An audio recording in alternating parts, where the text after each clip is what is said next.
person who you're going to hear from, who's going to be speaking into your life. Dani Johnson has led hundreds of thousands of people throughout the world with her expert teaching on business, family, relationships, finances, all while building a more enjoyable, a more fun life so that you can truly live the uncommon life. As a seasoned entrepreneur, Dani Johnson has become a multi-millionaire multiple times over. She's been called on by major media for her expertise in finances, in business, and in relationships. She's been on the Oprah Winfrey Show. She's been on Fox and Friends, Good Morning America. You may remember Secret Millionaire. Dani was the series premiere episode of Secret Millionaire. So what do you do when you're a multimillionaire and you have it all, right? Dani's heart is to give back, is not only to invest in you as a person, but to invest in the legacy beyond you, your family, your children, the people that you are going to touch in your life. But even beyond that, Dani's heart is to serve the poor everywhere around the world. She has led teams of people and into seeing the needs of the desperately poor all over the world. She's built 1,000, 2,000 homes for single moms raising their children in the garbage dumps of Nicaragua. So I hope you understand that you're not just hearing from a business coach, you're hearing from a mentor, a leader, a friend, somebody who loves to pour into other people's lives. And for the rest of this evening, she's here to pour into you. And so I hope that you're sitting up straight. I hope you've shut off your cell phones, your other devices. I hope you've got a pen and a pad of paper and you are ready to receive, because this is not going to be the only storm in your life. There's going to be others. So tonight, we want you to be ready to face all the storms that are coming up. So now, if you're ready, it's my honor to introduce to you my coach, my mentor, and America's Secret Millionaire, Dani Johnson. Thanks, Chad. That is like a very sweet and precious introduction. Thank you so much. And I always love hearing your voice. Your voice to me is like so soothing. And I appreciate what your family has done inside of this community as well. Hi, my name is Dani Johnson. If this is your very first time being on a video like this with us, we are live right now. And I'll just say that it's been a little while since I've done this. It's been a long while since I've been in the studio. And I just want to give you some, I don't know, what do I call them? Not alerts, but warnings, or I don't know what, I can't even think of the word right now that I'm looking for, but this is not going to be a professional video, just so you know, okay, right now. We're having all kinds of different technical difficulties as we walked right in here into the studio. That stuff just seems to happen. It's like stuff is flying all over the place, right? So I want you to know that if somebody on our team ends up walking in here, you might hear a door open. You might hear some other voices talking in the other room. There might be feedback. This whole feed might get dropped. I mean, the craziest things happen, right? I've done plenty of webinars in my lifetime, and I've seen the craziest things happen. So I just want to give you that disclosure up front that this is not going to be a perfect video, and it is what it is. But I'm here tonight taking time away from my husband and our personal life to sit with you and to talk to you from a number of different perspectives. Like for right now, I mean, obviously it's a hurricane season, right? That's where we're at. That's where the world is today. We are in a hurricane season. And initially it was like, man, you know, our family's going through a hurricane season. You know what a hurricane season is, right? Well, you do if you live on that part of the country where hurricanes actually hit your coastline. But I'm just saying in general, and metaphorically speaking, it's a hurricane season for so many different families. And then I started to notice that a lot of families were going through hurricanes in their lives, whether it's hurricanes in the marriage or hurricanes with their health or hurricanes with their kids, whether there's the little kids going through major surgeries or it was their older kids, you know, learning how to become adults and making choices that were going to teach them how to become good adults and good, sensible, responsible citizens. I just noticed that there's a lot of family members as well as friends and associates and clients of ours that are going through like a lot, meaning all over the place. And then all of a sudden we look at the political hurricane that's going on. And now there's a health hurricane that hasn't just hit your town or your country, but the world, like as a whole. Their nations are going through some really super hard times. And I'm not giving you any new information on that. But my point for taking time out to meet with you tonight is to come from a couple of different angles. First of all, I've been through a lot of hurricanes in my life, and maybe you have too.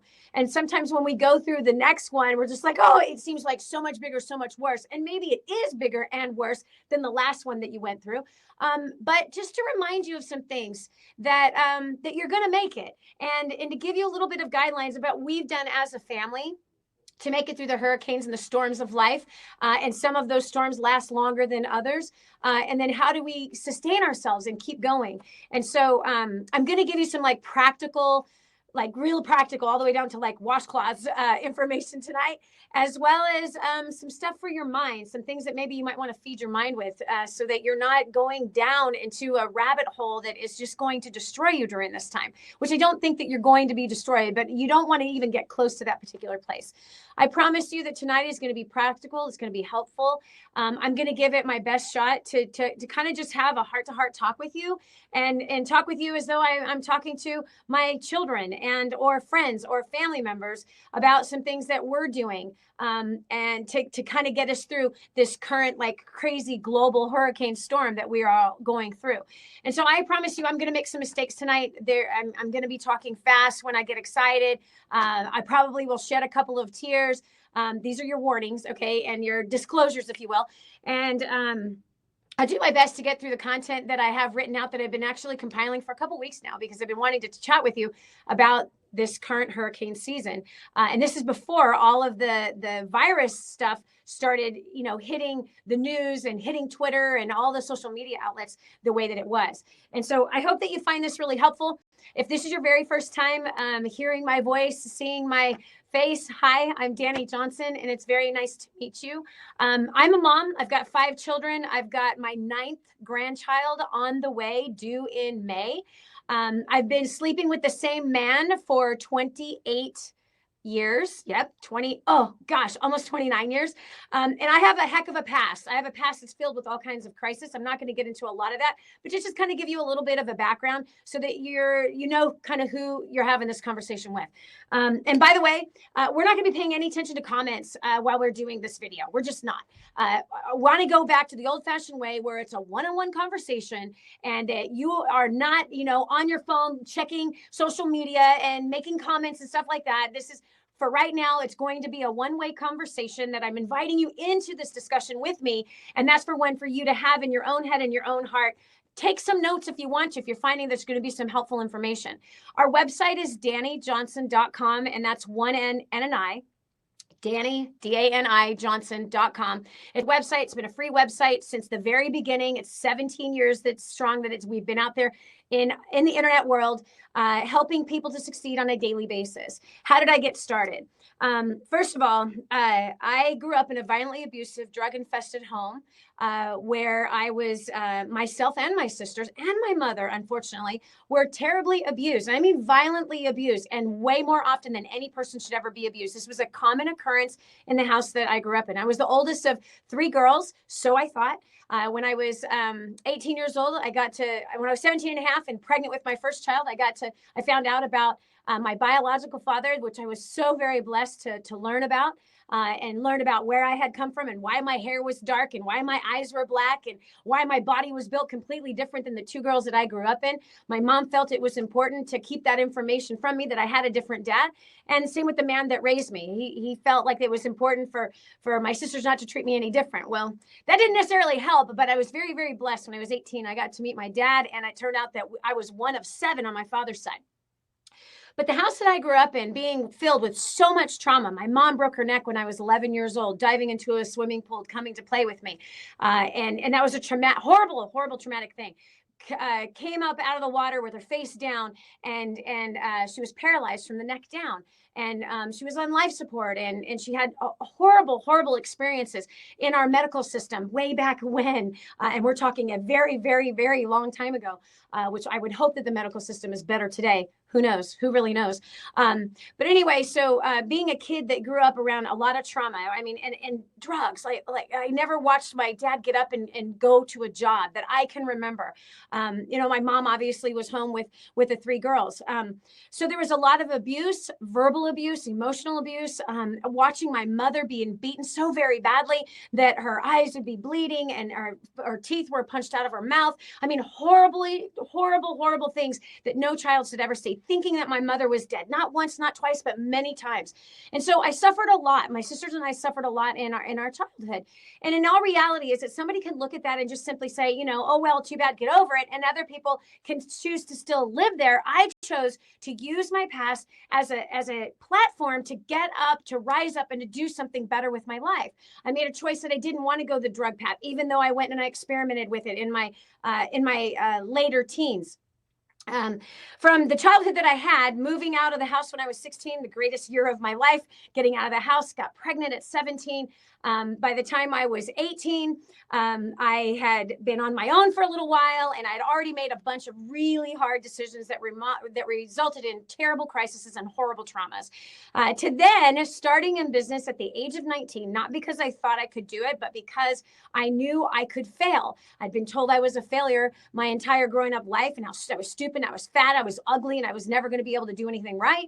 And so when I had met some very successful people and was invited to a business training, when I heard these people's stories and when I heard some of the things they were talking about, I just kind of did some math in my head, which I was pretty good at math, and thought, okay, man, if it takes me 20 years to learn what they know, if I fail their income by 90%, if I'm the dumbest person in this room, I'm still going to be doing better than I'm doing at my job at JCPenney's right now. And so I started in business at 19, and the first 6 months I was a rabid failure. I couldn't get anything to work, man. Everybody had an excuse. The economy's bad and we can't afford it. I get paid in 2 weeks. I need to talk to my husband. No, that thing is not really for me. I just couldn't get anybody to want the product that I believe in so much. And nobody wanted it. So I was feeling like crazy. I was living off of my credit cards. I couldn't make my rent payment. I'm buying groceries from my credit card. It was a terrible time. And so here now I'm 20 years old and totally failing terribly. And then I meet somebody who directs me to a place where I could invest into myself with the money I did not have. I obviously had to borrow it from places that had it because I didn't have it. And to learn about business. And I started to do that. I started to do that actually through training seminars. And so in the next year, I ended up doing very well for myself. In fact, in the next 6 months, I made $50,000. 21 years old at this point. I made, in fact, my biggest income in a single month was just under $21,000, which was like mind blowing to me. Like, what? A kid who grew up on welfare, violently abused, after my mom broke her neck, then there was a settlement. There was a couple of years where there was money, but for someone like me to be able to make money like that was a total miracle. Like that, I was the last person in the world that was ever going to succeed at anything. So sadly, I made a really stupid choice and met and married a guy that I knew for 7 days. I married somebody that I barely knew, and I went to a foreign country and I got married. And within a few months, I ended up completely embezzled with $2.03 to my name, a $35,000 debt, suicidal, and totally homeless, 3,000 miles away from family and away from anything that was familiar. My so-called friends and business associates, they were long gone. As soon as my business was completely embezzled, and as soon as some gossip started rolling around, everything was gone. And so I don't know if you've ever been homeless before, but there's very few things in life that are as traumatic as being homeless, especially being a female. I could go into great detail about the horrible season of being a homeless woman, including being raped and gang raped while I was homeless, experimenting with drugs, giving myself over to things that I should have never given myself over to, and just literally on a daily basis, terrified. How was I going to make it? What do I actually need? And when you're a homeless woman, you need very little, meaning you realize I need clean water, and you could get that in public places. I needed a safe place to sleep, and that unfortunately was not very easy to find while I was homeless, especially where I was living because I was far away from anybody that I knew. Food, and needing to find some source of income so that I could start buying food versus the things I was doing to be able to get food, which is really not a good thing that I was doing for food. And so the long and the short of it is that on December 25th, after reaching my lowest of low, I had done a line of cocaine the night before, which was Christmas Eve, and I happened to be in a bar setting with a people that I actually had started working with. I became a cocktail waitress, and I did a line of cocaine, and I don't remember where I slept that night or who with, for that matter. And the very next day, I wake up at a beach party, and I go and I offer myself for more cocaine. This is called desperation, right? And we're going to be seeing here shortly people that are very, very desperate. And I want to help to protect you from you becoming that very, very desperate person, and picking a path for yourself. You don't have to make the same kind of mistakes that I made during those horribly traumatic times, those hurricane seasons of my life. And fortunately, we've learned from these hurricane seasons, so we're not repeating all those same patterns again. So I heard a voice tell me to pick up my mat and walk. That was a very defining and very important time in my life. Pick up your mat and walk. I thought the voice was talking about my beach mat. So I literally went over to my beach mat. I rolled it up and I started walking towards my car, which was about a mile away through black lava. And once I got in my car, I started to drive towards the beach that I had been living on. And there was a conversation going on inside of my heart and in my head. And it was a war between literally like good and evil, if you will. One voice telling me to just kill myself, that I will never be able to trust anybody. I'm never going to make it. I'm always going to be a failure. Everything's always going to turn out bad. Because in 21 years, that's what happened. In 21 years, everything did turn out bad. In 21 years, my life did always have some kind of horrible trauma and terrible pain. And my parents at that point, my mom and dad, the man that raised me anyway, had completely disowned me. My biological father and I were still trying to figure out this new life of, his daughter in his life and me having this father in my life. And so I was a messed up kid, and I had all kinds of pain inside of me, and was blaming people and hating people. And so that part of that voice was talking to me, telling me to just kill myself, that it's always going to be bad and nothing's ever going to turn out good for you. And your life is useless anyway, and nobody's ever loved you. Your family doesn't love you. Your friends didn't love you. Your husband took off and is sleeping with another woman. Like, come on, girl, just end it already. In 21 years, you've got nothing but proof that your life is going to suck forever. Then there was another voice that was talking to me, telling me to step up, rise up, and do something great with my life. This other voice that was talking to me, telling me that I knew better than to be hanging out who I was hanging out with, that I knew better to be listening to who I was listening to, that this was not the life that was intended for me, that there was something better out there for me. And yet I was choosing this drug path. I was choosing this abuse of alcohol path. I was choosing this abuse with men path. I was choosing this abuse of my physical body and my mind and my soul and my spirit path. And this other voice was trying to correct me and put me on a better path.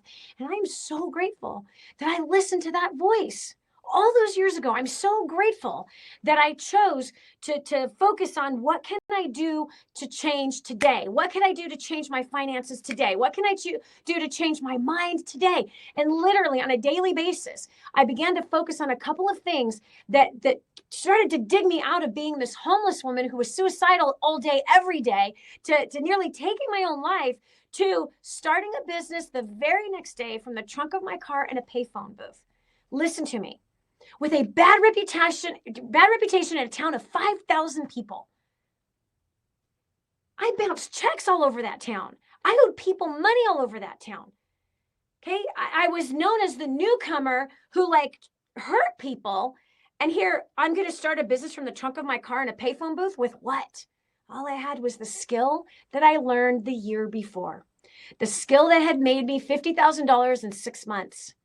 The skill that taught me how to be able to communicate differently, the skill that taught me how to market from nothing, the skill that taught me how to be able to bring people to a decision that was best for them and to come to a win-win situation, how to build a client base out of nothing, literally out of thin air. And so those skills that I had learned the year before, as well as borrowing from confidence, like reminding myself of that I did have those little short successes. And I did manage to go from total failure of 6 months and not making anything to making $50,000 in the next 6 months. So my mind, I began to train my mind to see the one good thing that I had going for me. And each day I would add just one more good thing that I had going for me. And those were the things that kept me alive. And there wasn't much at all. I didn't have a lot that I could be positive about or that I could be grateful about or thankful about. But I like searched and just went, okay, well, there's this one thing that I could be, that I've got going for me. And the one thing was I was living in Hawaii. Well, big deal, big deal at that time. There was a major war going on. The hotels went from a 99% occupancy down to a 33% occupancy. People were laid off left and right. And here I'm going to start a business. Give me a break. Wasn't the best time to start a business. Wasn't the best time for me personally, with where my reputation was. It certainly, I did not have any idea how to start something in a bad economy, something that literally just hit the market by storm. The stock market just crashed massively in a day, right? The country was in peril. Everyone was scared, right? The grocery stores were being emptied out. Like the same as what we're seeing today with a virus is the same that we saw all those years ago when I was a homeless woman. But fortunately, I used the power of the mind, which you have also. You have a powerful mind. I have a powerful mind. God gave us these powerful minds that we could choose to put our mind and fixate it and set it on something that is good, noble, pure, and praiseworthy, or we can set it on something that is not. We can set it on something that is going to make us depressed or suicidal and hopeless and fearful and be controlled by that fear. And so I am in any way, a stranger to hard times. This was not the only tragedy that happened in my life, being homeless. Prior to that, I had 21 years of tragedy. And I had years of tragedy even past being homeless. So what happened after being homeless? Well, in 4 days, I managed to profit $2,000. In 4 days, I found 40 customers, literally out of thin air, with a handwritten flyer at a post office to a voicemail that I did not have the money to buy. Literally out of thin air. And by the way, all of the training on step-by-step, the scripting that I used, all that kind of stuff is at DaniJohnson.com. I've been teaching people how to start from nothing and build something significant. So my first year, I made $250,000. In fact, let's just go like $2,000 the first 4 days. The next 30 days, I made $6,500. And that was in addition to my cocktail waitressing job, which I was making $1,500 a month as a cocktail waitress. The next month, I made over 10 grand. The next month, I made over 14 grand again. Grocery stores had been emptied out. The economy had crashed. People were in peril. Everyone was not going on vacation and people were being laid off. And here's the time when I started a business. Wasn't the right time. Wasn't the perfect time. Turned out to be pretty perfect. I ended up, because of skill sets that I had learned, making $250,000 that first year. And by the end of my second year, I made my first million. This all happened by the time I was 23 years old. As you can see, I am not 25 at all. And so my point is those same exact strategies I used through the years to make millions of dollars, as well as I've also lost millions of dollars. My husband and I have been together, like I said, going on 29 years. I can't believe it, in 2 months. That just blows my mind to beyond. But anyway, we've had multiple different businesses through the years, and we've learned a lot of hard lessons. We've seen the crashes of the market in 2000 and 2008 and 9. We were victims of the crash between 99 and 2000. We had all of our entire life savings when we were so foolish financially, right? We spent 10 years making money and making babies together. And then at the end of that 10 years, because we did what people told us to do, we spent foolishly. We bought $1 million houses in our 20s, right? We vacationed all over the place. We bought lots of jewelry. I had a $250,000 wardrobe. Stupid, right? I did what the American dream said to do. And that was like, oh, you got to show your wealth. You got to show your money. Well, first of all, that wasn't wealth. Those were nothing but riches, and riches often run. So the first 10 years, seeing the market go up and down, right? And then health issues that were brought in by stress and brought in by my thoughts, meaning, no, I'm not a hypochondriac, but the things that I was dwelling on was making me sick to my stomach and making my heart race and making me feel like, everything's going to go away and I'm going to lose it all, and just living in fear. And so after the 10 years of making money and then waking up one day to the beautiful stock market, like completely crashing, and I was diagnosed with a fatal heart condition, and I had 5 children. In fact, 2 of them were babies, 2 in diapers, and the doctor saying, you can't have any stress. Like, what? Like, I have a lot of kids, and we had this huge house, nearly 6,000 square foot house. We did not need, no way. We didn't need any of that. And here's what happens. When the hurricane comes, all of a sudden things get prioritized, right? Isn't that true? All of a sudden things get prioritized. And there's also the deep feeling of regret. So here's one thing I'm going to tell you. First of all, I'm really proud of you for being here on this live broadcast right now. I'm really proud of you. You somehow got an invitation to it, and here you are, because you really want to not fail in this storm that the world is going through right now. Not just the nation, not just your family, not just your friends, not just the company you're a part of, but the world is shaking all around us. And so this, you don't want to fail during this time. You will have failures during this time, I promise you, because whatever it is that you've planted before this time, you're harvesting it right about right now. And so, if you were not lazy during the harvest season, which we just came out of, right? So we are now in a winter season right now in the world. And one of the things you have to understand when going through life is that there's different seasons of life. And right now this is a hard one. This is not going to be easy, and it's not going to get easier anytime soon either. We're going to have to bootstrap it. The best of us is going to have to come out of us, and the worst of us is what's going to want to come out of us. And so we're going to have to kind of grow up a little bit, put our big boy chonies and big girl chonies on, and step up, rise up, and face this thing head on. That's what we're going to have to do. And so I want you to know that I'm really proud of you tonight for being here. And I'm really, really proud of you for being forthright, like looking ahead and going, okay, how should I prepare myself for what's coming? What should I do? What should I not do? What should I be staying away from? What should I be diving straight into? These are good questions that you're having, which is why you are here right now tonight. And if anything, I hope this is going to be an encouragement to you that human beings can, for some reason, we seem to last, right? We seem to thrive even when it seems like we're going to fail. We seem to survive the worst of things. And I know you have it in your life. I have it in mine. And guess what? This is the next season that we have. And it's going to be time for us to just bootstrap it, baby, and do something. And I think we might surprise ourselves. I really do. And I'm super, super excited together of coaching. And these people paid off over $11 million worth of debt in the last 12 months. Literally, our last call was last week. And so to see these guys that like hunkered down, they used these principles, 53 people paying off, I think it's $11.2 million worth of debt. So for our clients who've been with us for a long time, because I've actually been teaching and training in the marketplace for 31 years, but I've been teaching debt for 2 decades, teaching people how to get out of debt, but I've been teaching people how to make obscene amounts of money for the last 31 years of my life. And what's been beautiful about that is to see those who have paid attention, those who've applied the information, those that got the results, those people during this season are going to do very, very well.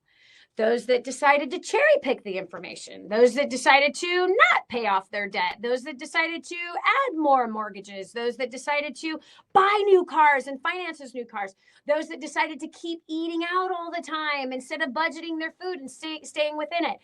Those people are not going to be doing so good here in the next few months, or maybe even the next couple of years. And that's okay. Wherever it is that you find yourself, whether you took heed to the gentle message that we've been giving for me 3 decades, other people longer than that. Maybe your parents taught you that you should be frugal and you decided to go, phooey, man, I'm not going to live like that. Well, you're about to pay the price of turning your nose up to the parents that taught you well financially. And that's okay. All of us have a journey, no matter where it is that you are right now financially, it's going to turn out okay. I promise you it's going to turn out okay. Because even when Hans and I, when we first started out and we were making money those first 10 years and making lots of money, there was some people telling us to buy houses and cars and, show all the success on the outward side of us. But then there was this other little message, like this book that we got a hold of a long time ago. And it was called The Millionaire Next Door. And it did case studies about people who lived really frugal and they actually had a real net worth versus the ones that made lots of money but spent it and had lots of debt and they had no net worth. So one was actually wealthy and the other was actually broke. And so we started to learn about these kind of things and we didn't listen. We started to hear, wait a second, the path to real wealth is actually being frugal. We're like, nah, no way. Right away after we read that book, we went and bought $1 million house, which was so stupid, right? We had a $1,200 a month food bill and we had just little kids in the house. That was a ridiculous amount that we were spending on food, which is little babies in the house. And so we didn't take heed to the gentle messenger in the beginning. But I'll tell you what, when that stock market crashed and everything went crazy, and then at the same exact time that the stock market crashed, I was diagnosed with a fatal heart condition, which actually runs in my family. It got our attention. Like, we finally had to go, okay, hold on, time out. We got to make some changes. And here's what's beautiful is those changes have been lasting. Yeah, it's exactly 20 years ago. Those changes have been lasting, and something beautiful came out of that hard, horrible financial trauma that we went through. Something amazing and beautiful got birthed out of it. In fact, you might want to write this down, and it's called War on Debt. And it's a training that we've been teaching all these years and have helped hundreds of thousands of people pay off debts. In fact, that message has actually gone to millions and millions of people via television and radio. In fact, one particular television broadcast that went 200 nations. And then I happened to travel around the world and meet the people who actually paid off debt from this one 30-minute episode that was on television. Was crazy. You know, people that became completely debt-free, and they just happened to be watching that particular show that night and actually applied it. And then a year later, I happened to be in their country and in their town, and here they're like, it worked. I did it. I paid off all my debt. Like, what? You got to be kidding me. So anyway, so if I can go, friend, from the childhood that I had to the business fairs that I had, to then the places that Chad told you where I've been, right? The Oprah Winfrey Show, the premiere episode of Secret Millionaire. I've been on hundreds of television interviews. We had our own television and radio show for 10 years. We actually just took ourselves off the air December 31st. Give me a break. Like, I'm the kid that dropped out of high school. Okay. I'm the teen pregnancy. I grew up on welfare. Do you understand? I'm a part of every bad statistic. So if we can be resilient and succeed, so can you. That's what I'm trying to tell you. And not only that, if you don't believe me, go to the website, DaniJohnson.com. Look at the testimonials that are on our site. They are crazy. I literally just talked to one of our clients last week, the Jones family, who paid off, I'm telling you, over $1 million worth of debt in a year. Over $1 million, $1.4 million worth of debt in a year. And they said to us, if we had not learned what we learned, and we had not made the adjustments that should have been made when we started coming a year ago, we would be we'd be divorced, dead, and bankrupt. And to be honest with you, if you knew their background, she's telling the truth. They would be divorced, dead, and bankrupt with 5 children. That'd be a tragic thing. So listen. So whether you have been listening and you have been wise financially, you have a little bit more of a cushion. And if you don't, that's okay. I'm going to show you how to get that cushion. And if you start on this journey with us over at DaniJohnson.com, I promise you we have a life map of success waiting for you, so you can start doing what it takes to be able to get yourself to where you want to go. Use this current trauma that our world is going in and is in right now. The current trauma that maybe your family is walking through. Use it for your benefit, because here's what I do know. And I'm going to give you my list of how I've walked through trauma, how we're walking through this current storm, this hurricane right now, and a mindset that I have to position myself for, and that I'm encouraging everybody around me to be focused on these particular things, so that we can not only weather the storm, but we can come out ahead in this storm. We can come out better in this storm, so that we can actually mature, being complete, lacking nothing. And that when the next storm comes, because there will be another storm, friend, there is going to be another storm. My gosh, if you and I were to sit down together and just like make a list of all the storms that we've been through, you actually probably be very encouraged because you've survived them.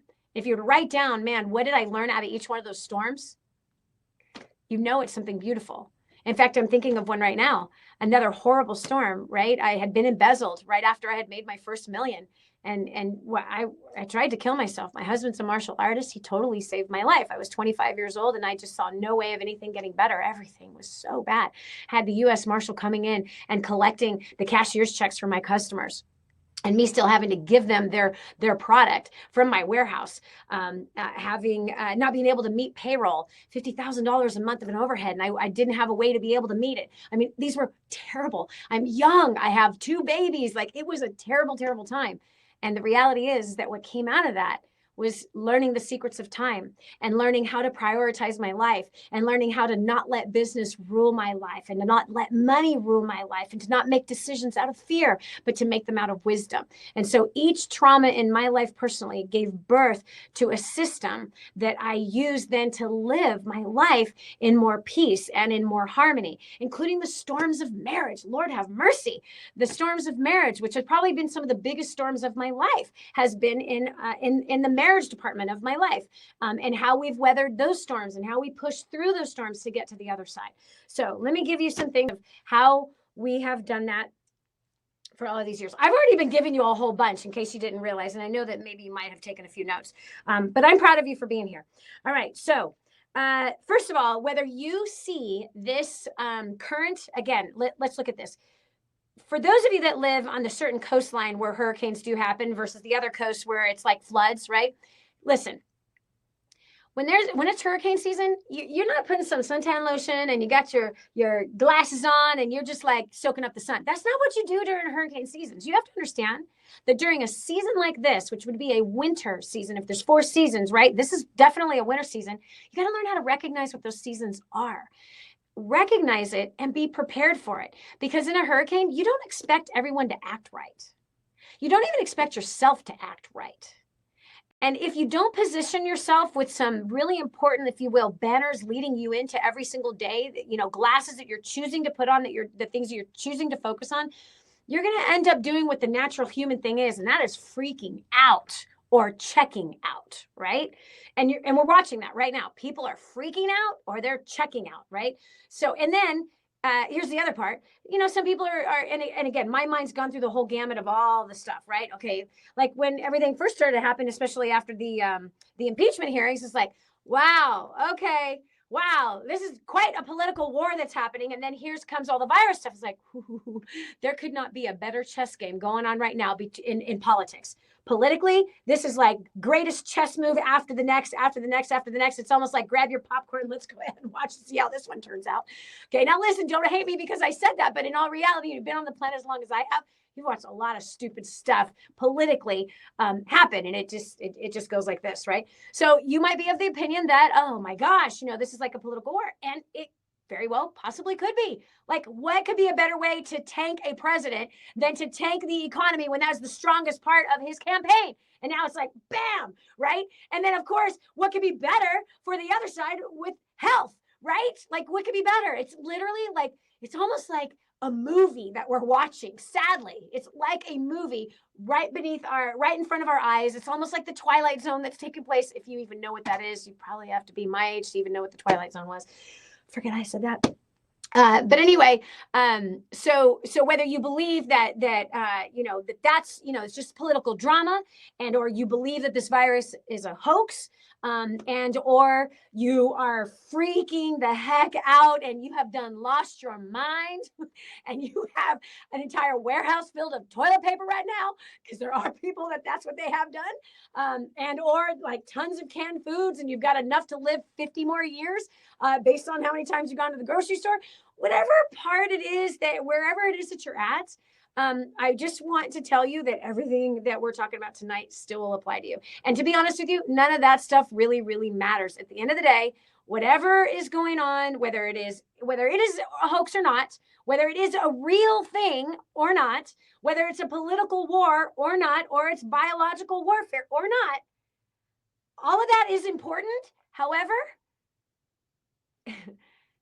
it doesn't change what you need to do right now. All of that, all of the opinions concerning all of that is largely, in my opinion, insignificant, because all of it, no matter what the truth is of it, is going to have an impact. And I promise you, there's going to be a long-lasting impact on this. I've been talking about this for about a decade and a half, where I've been warning people about a correction coming to the United States of America. I've been talking about it. In fact, it's in some of our books. In fact, it's in Spirit Driven Success. It's in many of our YouTube videos. It's in a lot of shows that I did for the last 10 years about a correction coming. Why? Because we as a nation have been, I would say our maturity level has been about 12 years old. We've been incredibly irresponsible financially. We've been incredibly irresponsible in our relationships, and we've been incredibly irresponsible in business, largely as a people. If you were to look at us and analyze us as a people, we have been incredibly irresponsible and incredibly immature. We literally have been using debt to buy conveniences. We've been using debt foolishly. We've been living way above our means. We've been buying more than we will ever need. I mean, we have become a culture that throws away food every day. We pack our houses with food, and then we go out to eat. We open our fridge, our pantry, and our freezer, and we say there's nothing to eat. It's packed with food, right? So we've become very spoiled rotten. I noticed this about myself. 20 years ago, when all of a sudden our income was going to be knocked down by $1 million a year due to a forced early retirement for me, and that our other business was going to tank when I wasn't going to be involved in it. And so we knew that, it's coming, and it became very, very apparent that $1,200 a month on food was not going to happen anymore, because we weren't going to have $1,200 a month to spend on food anymore. And so right away, man, I started slicing and dicing my bank statement and going through and looking at every single one of the luxuries that were on there and looking at what was non-essential, what was not necessary. One of them was that I used to shop at Costco. I spent $500 a month at Costco. Guess what happens when I said we're not going to Costco anymore? We save $500 a month right there. That took our food bill from $1,200 down to $700, right? And then I took it down from there, including supplies and including diapers. I got it down to about $600 a month. It was about $100 to $125 a week is roughly about what I managed to be able to get it. And that was, again, with 6 people in the house. And then there was always these extras that we had over for dinner quite often throughout the week. And so if I managed to do that, then right, from $1,200, in fact, cut that bill right smack dab in half. And one of them was a habit of going to Costco, thinking I was doing good and having a good, saving, meaning like, spinach that was like pre-washed for me. I started to, we started to eat out less, and we started to eat in more. And we did not waste anything from that point on. Like, we used every last bite of potato. Do you understand? And I learned how to stretch one whole chicken for 3 to 4 meals versus, making a whole chicken and there's still meat on it, and I toss the thing in the trash. And so we as a people have become incredibly spoiled rotten. I know you know that. And there's people right now that are griping because, oh gosh, I can't go to my favorite restaurant. We literally have gone in this country in the last 20 years, people who spent 25 cents on a cup of coffee to $5 twice a day for a cup of, I don't think you should call that coffee, because I don't think it is coffee. It's dessert. It's liquid dessert in a big giant cup. So we've adapted ourselves to some habits that didn't exist 20 years ago. And people like myself have been sounding the alarm for 20 years. And some people have listened and some people haven't. Now people are going to have to. Like, you're going to have to listen. There's going to have to be things that you clearly are going to have to change in order to weather this hurricane season. Because like I said, in a hurricane, you can't act like it's beautiful, sunny, wonderful spring days, because it ain't. It's not. Things are dropping and flopping all over the place, friends. Listen, when you've got the NBA who cancels the rest of the season, that should get your attention. Those guys had to sit down around the table and go through multiple scenarios, and they're losing tens of millions of dollars by doing this. And the first thing when I heard about that, I went, gosh, all the small businesses that are connected to the NBA. Let's just look at the games in the stadium. All the little businesses of the popcorn and the hot dogs, right? The little businesses, the guys the janitors who actually clean that place out when it's all done. Could you imagine what that mess looks like? So reality is that right away when I thought, oh my gosh, okay, that first of all, it took guts. Massive guts for them to cut those losses. And they obviously saw the writing on the wall before many other organizations did. And for them to understand, my gosh, the horrible impact that this is going to have on so many vendors, so many small business owners, so many families. But they thought it was really, really important to do so. And they would not have, come on, guys, these are business people.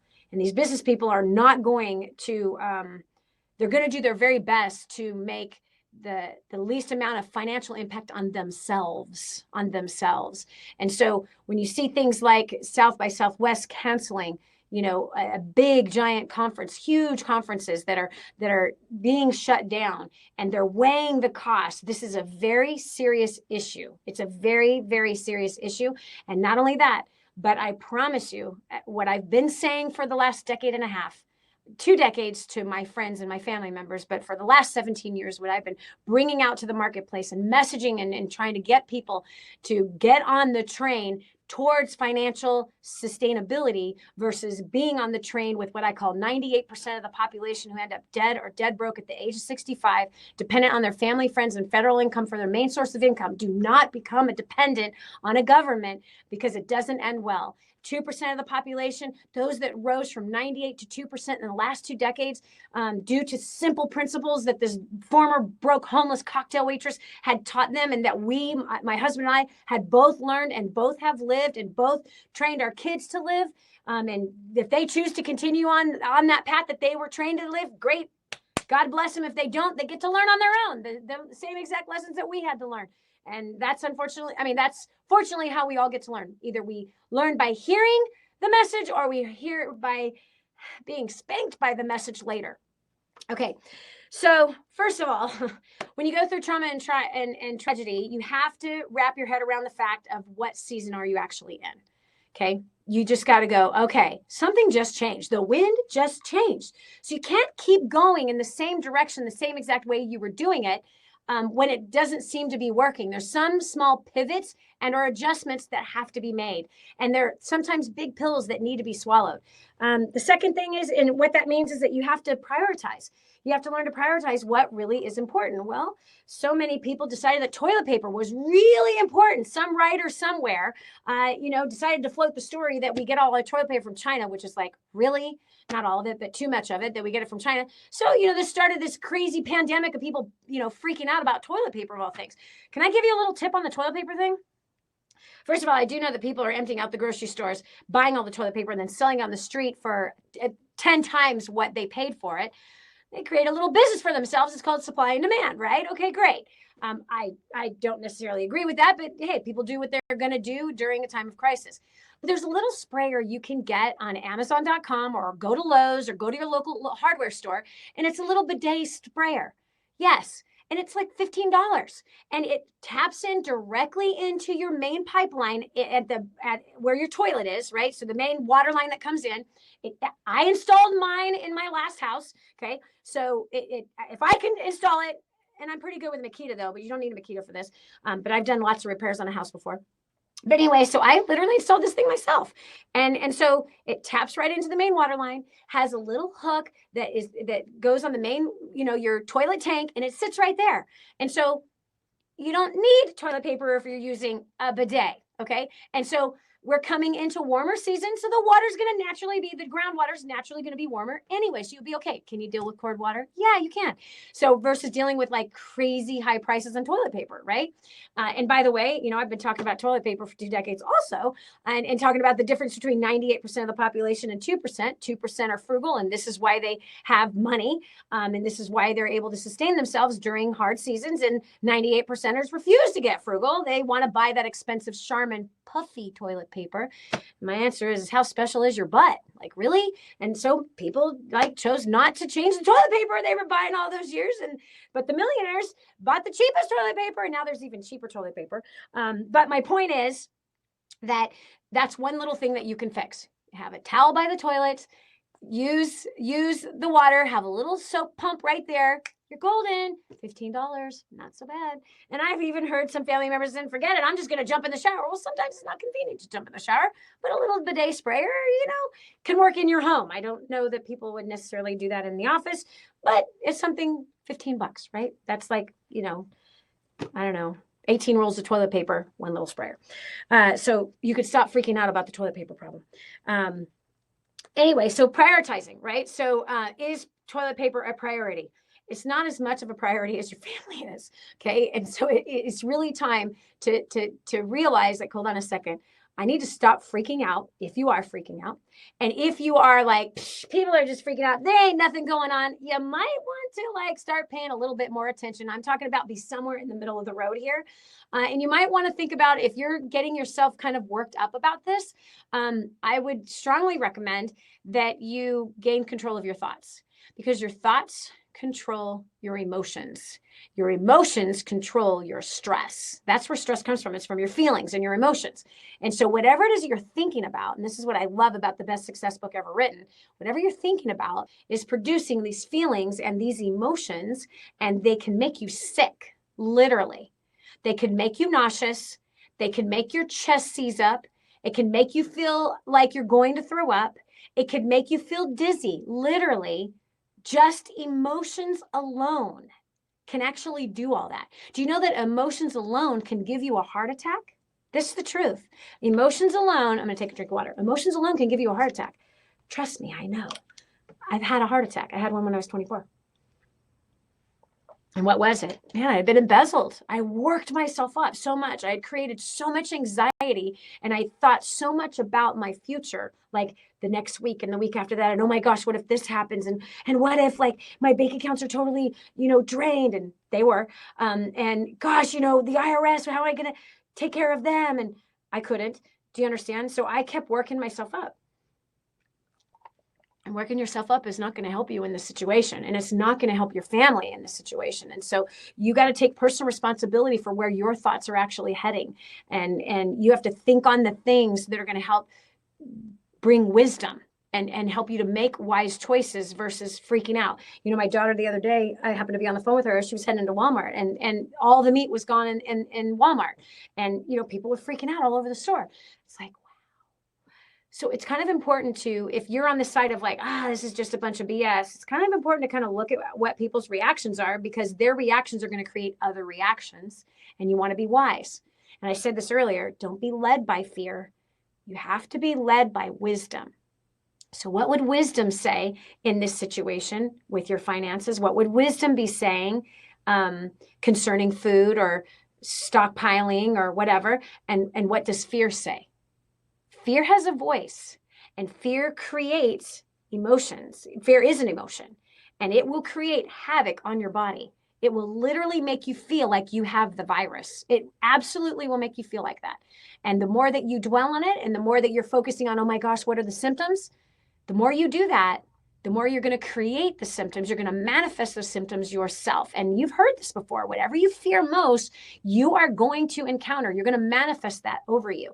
And it's the same with this. What I'm talking about, prioritizing. Prioritize your thoughts around wisdom instead of fear. What would wisdom say about what should I be focusing on right now? Well, first of all, how's your spouse doing with all this? And what are your spouse's needs concerning this? Because if you're married, that's the highest human priority on the planet right now.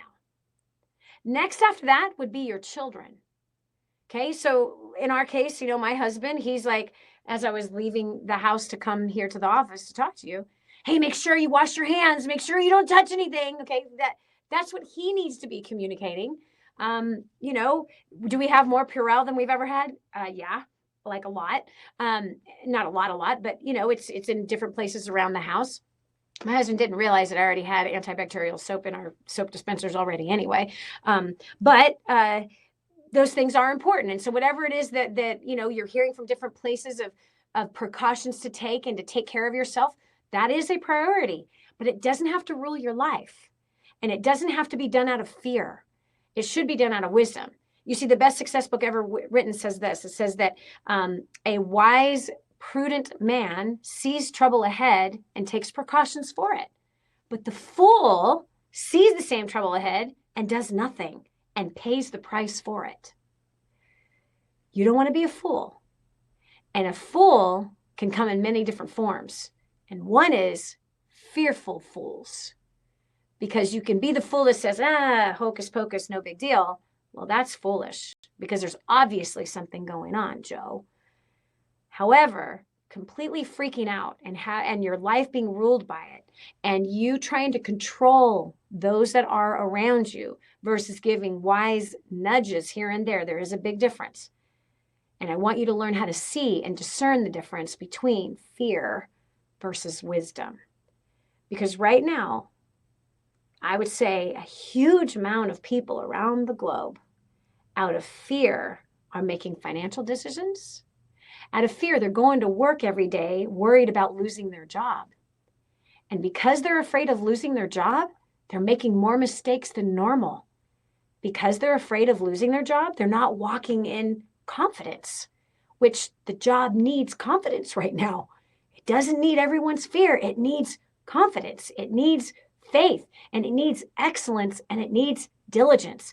And fear does not produce excellence or diligence. Same with marriage right now.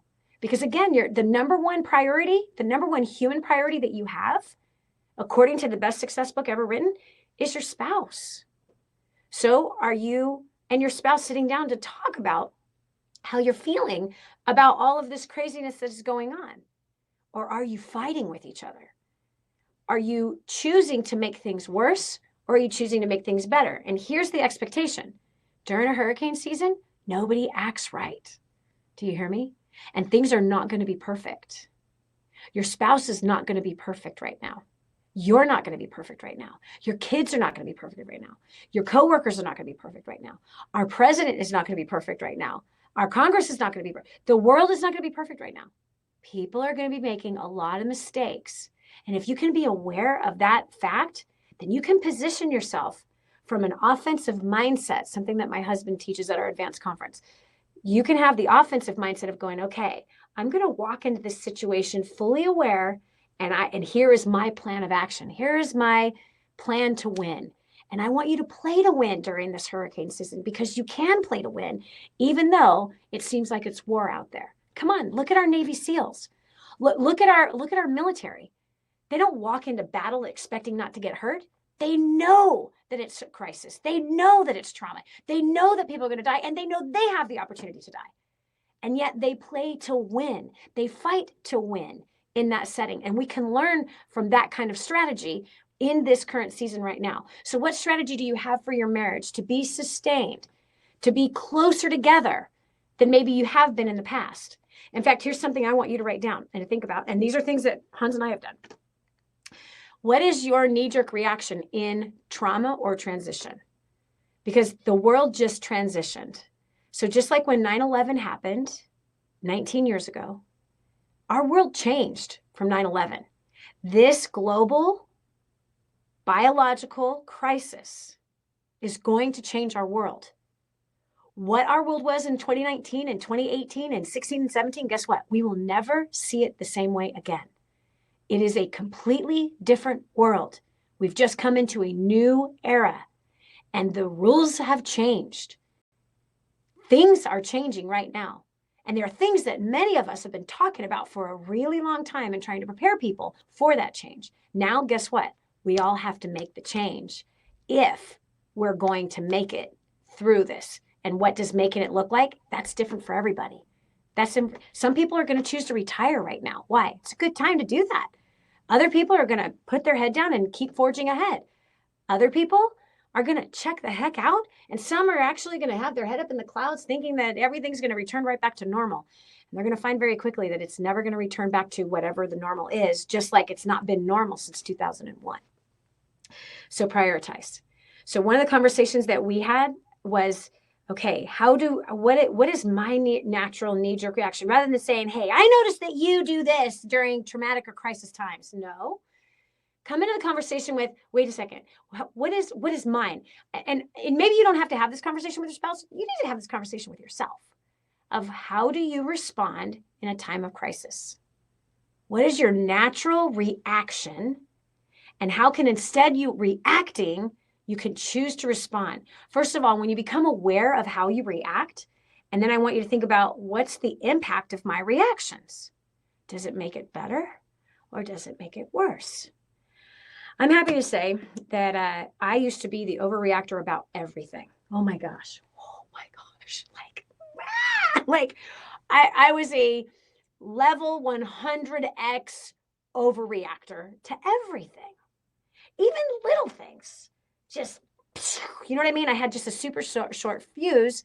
And that's how I used to deal with things until I came across this passage, and it really helped me. And it's in the best success book ever written. It says, don't be surprised when painful trials come on you as though something strange was happening to you.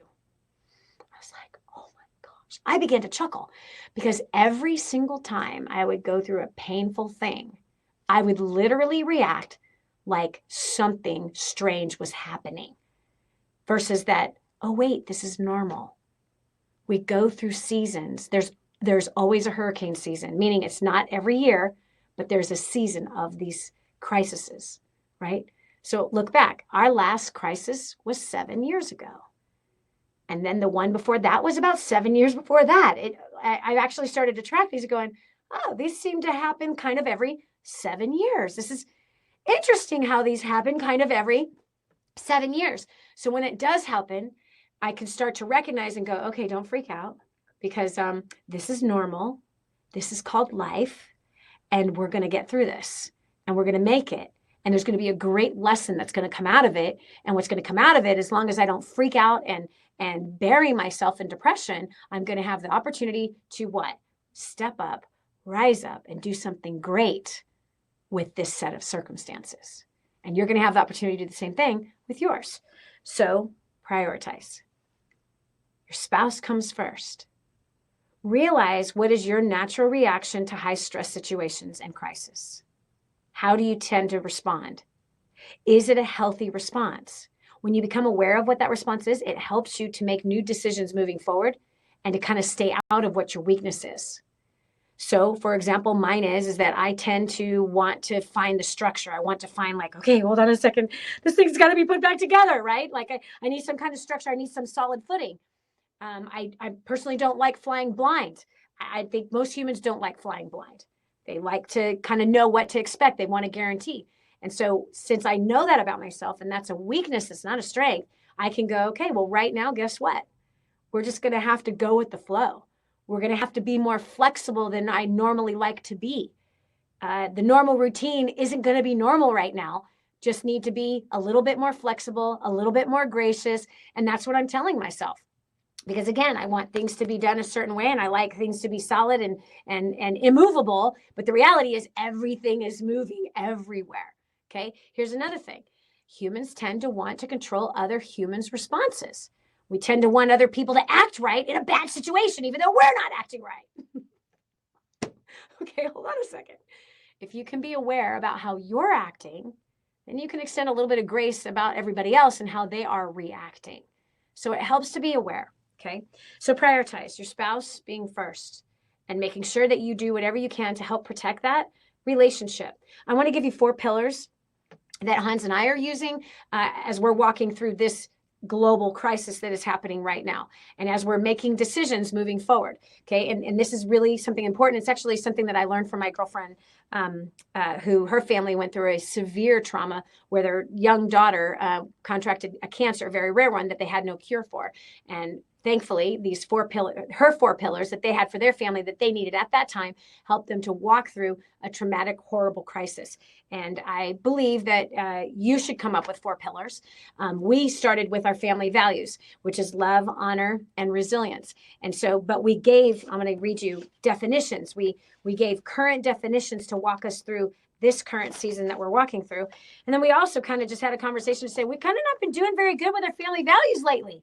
Like it's time to step it up a little bit and kind of have that more in our focus, because when things are going really good, you don't have to remind yourself to honor people. When things are going really good and things are easy, you don't have to remind yourself to love the person you're living with because they're acting great all the time. So you don't have to remind yourself to love them or to forgive them, right? No, you don't have to because everyone's acting right. And then you certainly don't need, in our family values, resilience is one of them. You don't need that reminder because everything's going nice and cool and calm and everything's going really good and really smooth. Well, that's not happening right now, right? So whether it's the family little crisis or it's the global crisis, whether it's a trauma that happened, that somebody contracted cancer in the family or somebody needed surgery or some crazy lawsuit that came out of nowhere. Hey, listen, whatever the crisis is, or the business just like completely fell under and you don't know how you're going to make payroll, been there several times in my life. It's part of life. It's part of the seasons, and crises do come and traumas do come. And what you need to be is prepared for it. And that's what we're doing right here, right now, is helping you to be prepared to weather this storm. And we've weathered many of them. So honor. So this is what we chose, the definition for honor for us right now. Please excuse me because I'm sweating like a pig. Okay, so honor. No blame. No records of wrong, and no criticism. No, I would have done it this way, or I would not have done it like that, right? So no correcting each other, not during this season. This season right now, because I want you to picture, it's a hurricane. What do? You board up your windows, man. You make sure you have a supply of water and lights and food, and maybe some games for the kids so that you can occupy them, because you might be like stuck somewhere for a little while, and be prepared with a plan, a bag ready to pack to leave, just in case, like, you know, the sirens are going off or whatever, however it's to go, that we're going to have to change our circumstances. We have to transition into something different. We're not going to be able to play our video games when the power goes out, right? So we're going to prepare ourselves in advance. And this is, by the way, conversations you have with your kids too, of like, guys, right now we're in a different season and this is a transition. And so things are not going to be as normal as they've been. In fact, they may never go back to the way they've been. But for right now, for this short season, we're going to have to make some adjustments. And those adjustments might be, well, it might be that we all need to save on some electricity. It might be that we're not going to be able to have all the junk food that we had. I was blown away when I went to the grocery store last Friday, buying my normal weekly thing of groceries, and the place was packed and people were buying soda and sweet tea and junk food, like packing up junk food. I was like, wow. So in a crisis, okay, sure, those are necessary. Not. But anyway, so we made the decision that because the tendency when everything is going like this is to come at each other. And so this pillar is to help us succeed and to say, hold on a second, I'm making the commitment to honor. And honor means right now, no blaming, no criticizing, no records of wrong. No, I would have done this, I would have done it that way. No correcting each other, because nobody needs that right now. Nobody needs to be corrected right now. Your husband or your wife needs love and needs honor. And so rather than those things, we have written down to encourage, to edify purposely each other on a daily basis, to believe the best in each other. Why? Because the worst is what's being shown. Why? We're out of character right now, right? Everybody's out of character right now. And so this pillar for us is not just for our marriage. It's not just for our kids and our grandkids, but it is all, meaning that how we choose to respond to how everybody is responding to the current crisis, but it's also to coworkers. It's also to the people at the grocery store who might be like freaking out and being kind of, you know, rude or snappy or whatever. I'm going to make the choice to see the best in those that are around me. Why? This makes me feel better about myself. And this makes me feel better about the current set of circumstances that are around. This is actually uplifting and encouraging to those that are around me, as well as to myself. I will feel better if I am seeing the best in people versus seeing the worst in people. Let me give you an example. I couldn't believe it.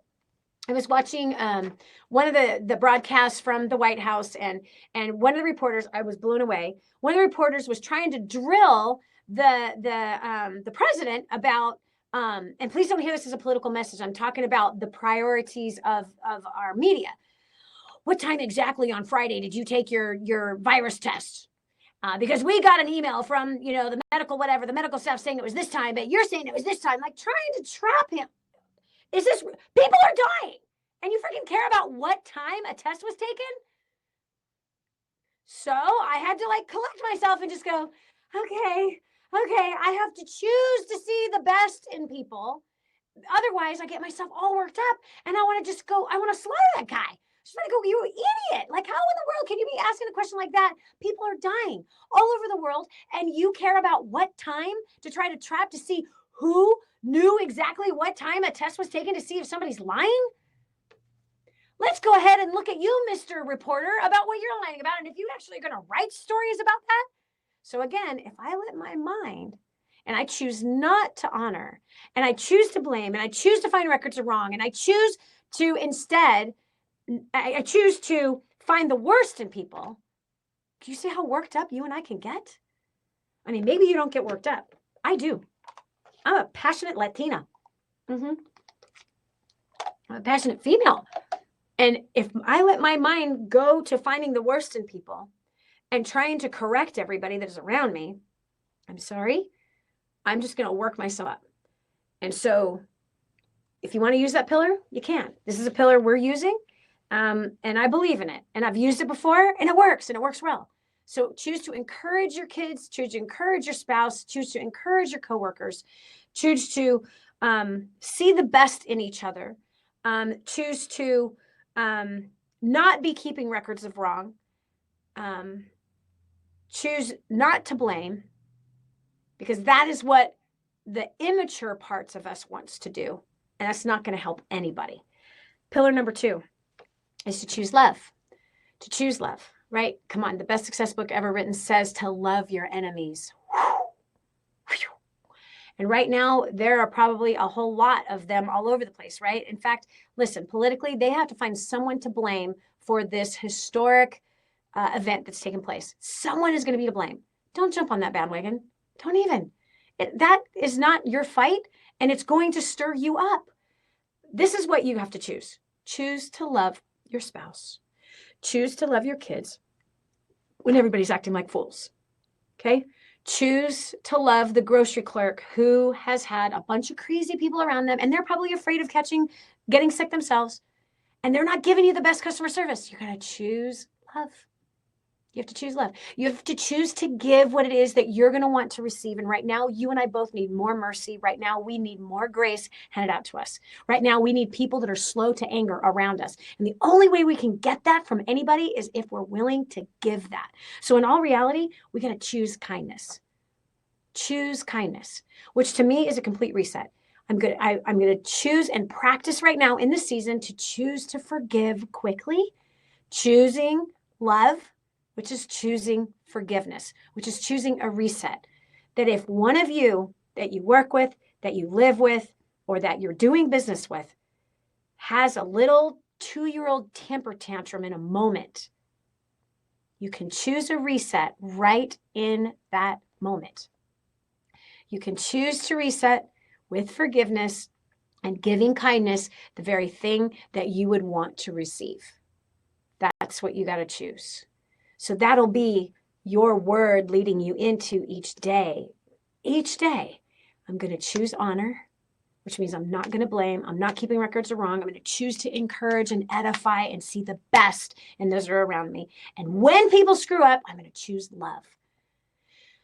What do I mean? Come on, friend. I don't know what your faith is. I know what mine is.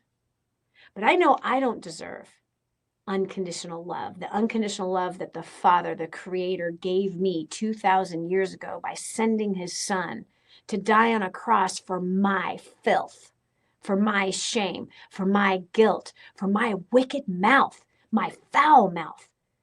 I don't deserve it, and neither do you. But I'm going to choose to walk in that. Am I going to do it 100% of the time? No. I'm human. I'm going to screw it up. So I'm also going to have to choose to love myself and to give grace and kindness to myself when I do screw up, so that I don't allow my mind to go, you stupid idiot. You screwed that up again. You're never going to get that right. You're always going to screw that up. Instead of speaking shame to myself and putting myself down, I'm going to choose love for myself as well. I'm going to choose kindness for myself as well. And I'm going to choose to acknowledge I am a human, and this is a hurricane season right now. And myself and everybody else around me is not going to be on our best. We're actually on our worst. So I'm going to choose to extend kindness, mercy, grace, which is all wrapped up in the word love. I'm going to choose love, myself and others. Number 3 is resilience. And this is a really important one. And this is one of our family values that when you look at our family, you see that we have been through hell and back over and over again. We've defied all the odds, and we're going to defy them again. And resilience for us in this season, our personal definition for resilience right now is to know and trust that he has always sustained us, and he never changes. Period. He has sustained you too, through thick and thin, through all kinds of crises and traumas. through layoffs, through stock market crashes, through business failures, health failures, marriage failures, kid failures. Hugely regrettable mistakes that you've made and that I've made. But here's the truth. He has sustained us, and he never changes. So this is that third pillar of cling to these truths: honor, love, resilience. They're all wrapped up in his truth. So you got to decide whether or not you're going to stay on the fence with him. Because I'm going to tell you, the thing that has sustained me through all the traumas that I've had in my life and all the crises that we've walked in, whether it's a global crisis or a local crisis or just one crisis in my own heart, is prayer. That has sustained me. Prayer.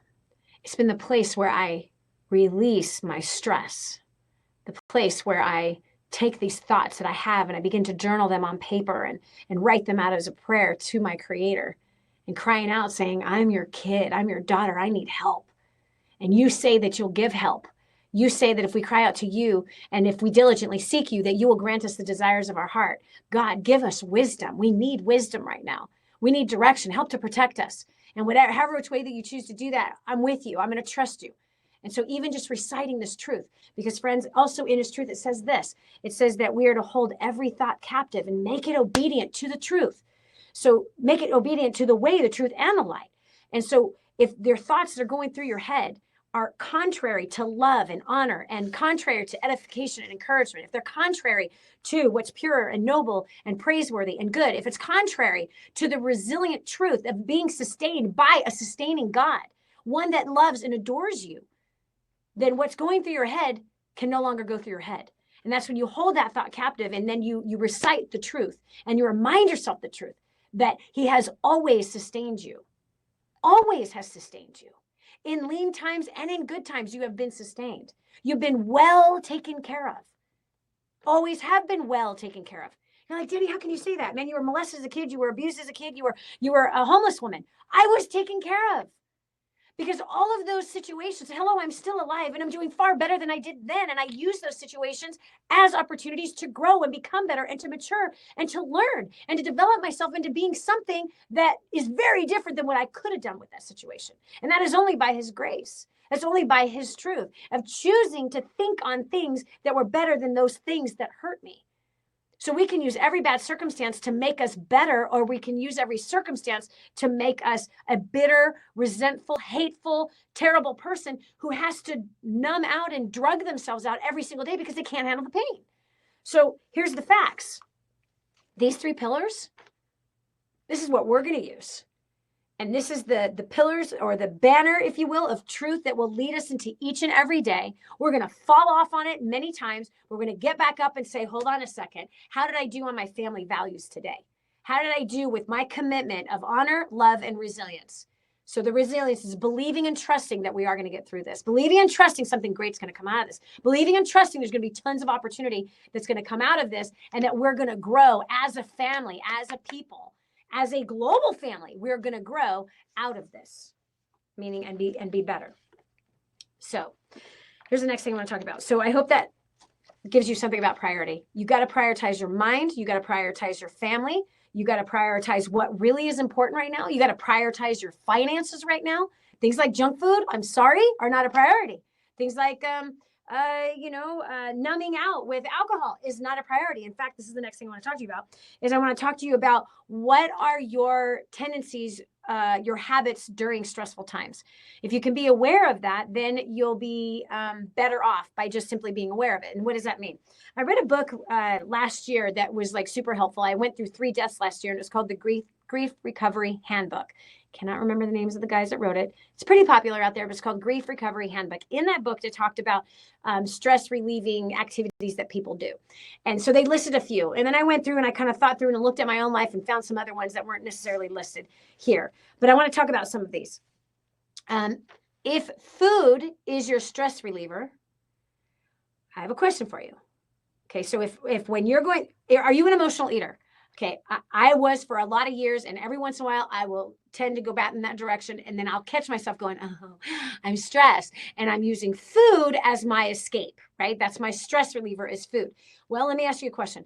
If you're using food as your stress reliever, can you tell me what more stress that's going to create? Think about it. What more stress and pressure, if food is your stress reliever, what more stress and pressure is going to be created if food is your stress reliever? You know, right? You're going to gain weight. It's probably not good, healthy food in most cases, which means you're going to have an impact on your immune system, which right now we're supposed to be keeping our immune system strong, right? We're actually increasing our expenses because we're buying more food if we're using food as our stress reliever. So now we've increased our expenses. We're spending more money on food, and it's not necessarily good food. And we're actually going out more to buy more of it, which all of that is impacting your immune system. And because you're spending more money on food, hello, now you're stressing about your bills. Now you're stressing about your debt even more. And what does stress do? Reduces your immune system. It massively impacts your immune system, weakens your immune system, which makes you susceptible to getting sick. And if you get sick, now you have what? Medical bills. Now you've lost work, which means now you've lost more money. Are you listening to what I'm saying? So I want you to identify what are the current stress relievers that you're using so that you can be aware of it and go, oh, hold on a second. Is this making it better or worse? You see, in the moment when you grab those Funyuns, and when I grab my Skittles, in the moment, you get that rush, right? But then there is a result of reaching for that stress reliever.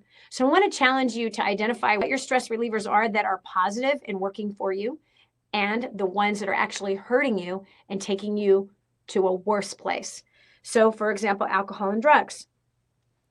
Some people, that's what they run to, is alcohol and drugs. So during a really high crisis, high stressful time, they consume more alcohol and or recreational drugs or not recreational prescription drugs. And so here's what I want you to look at.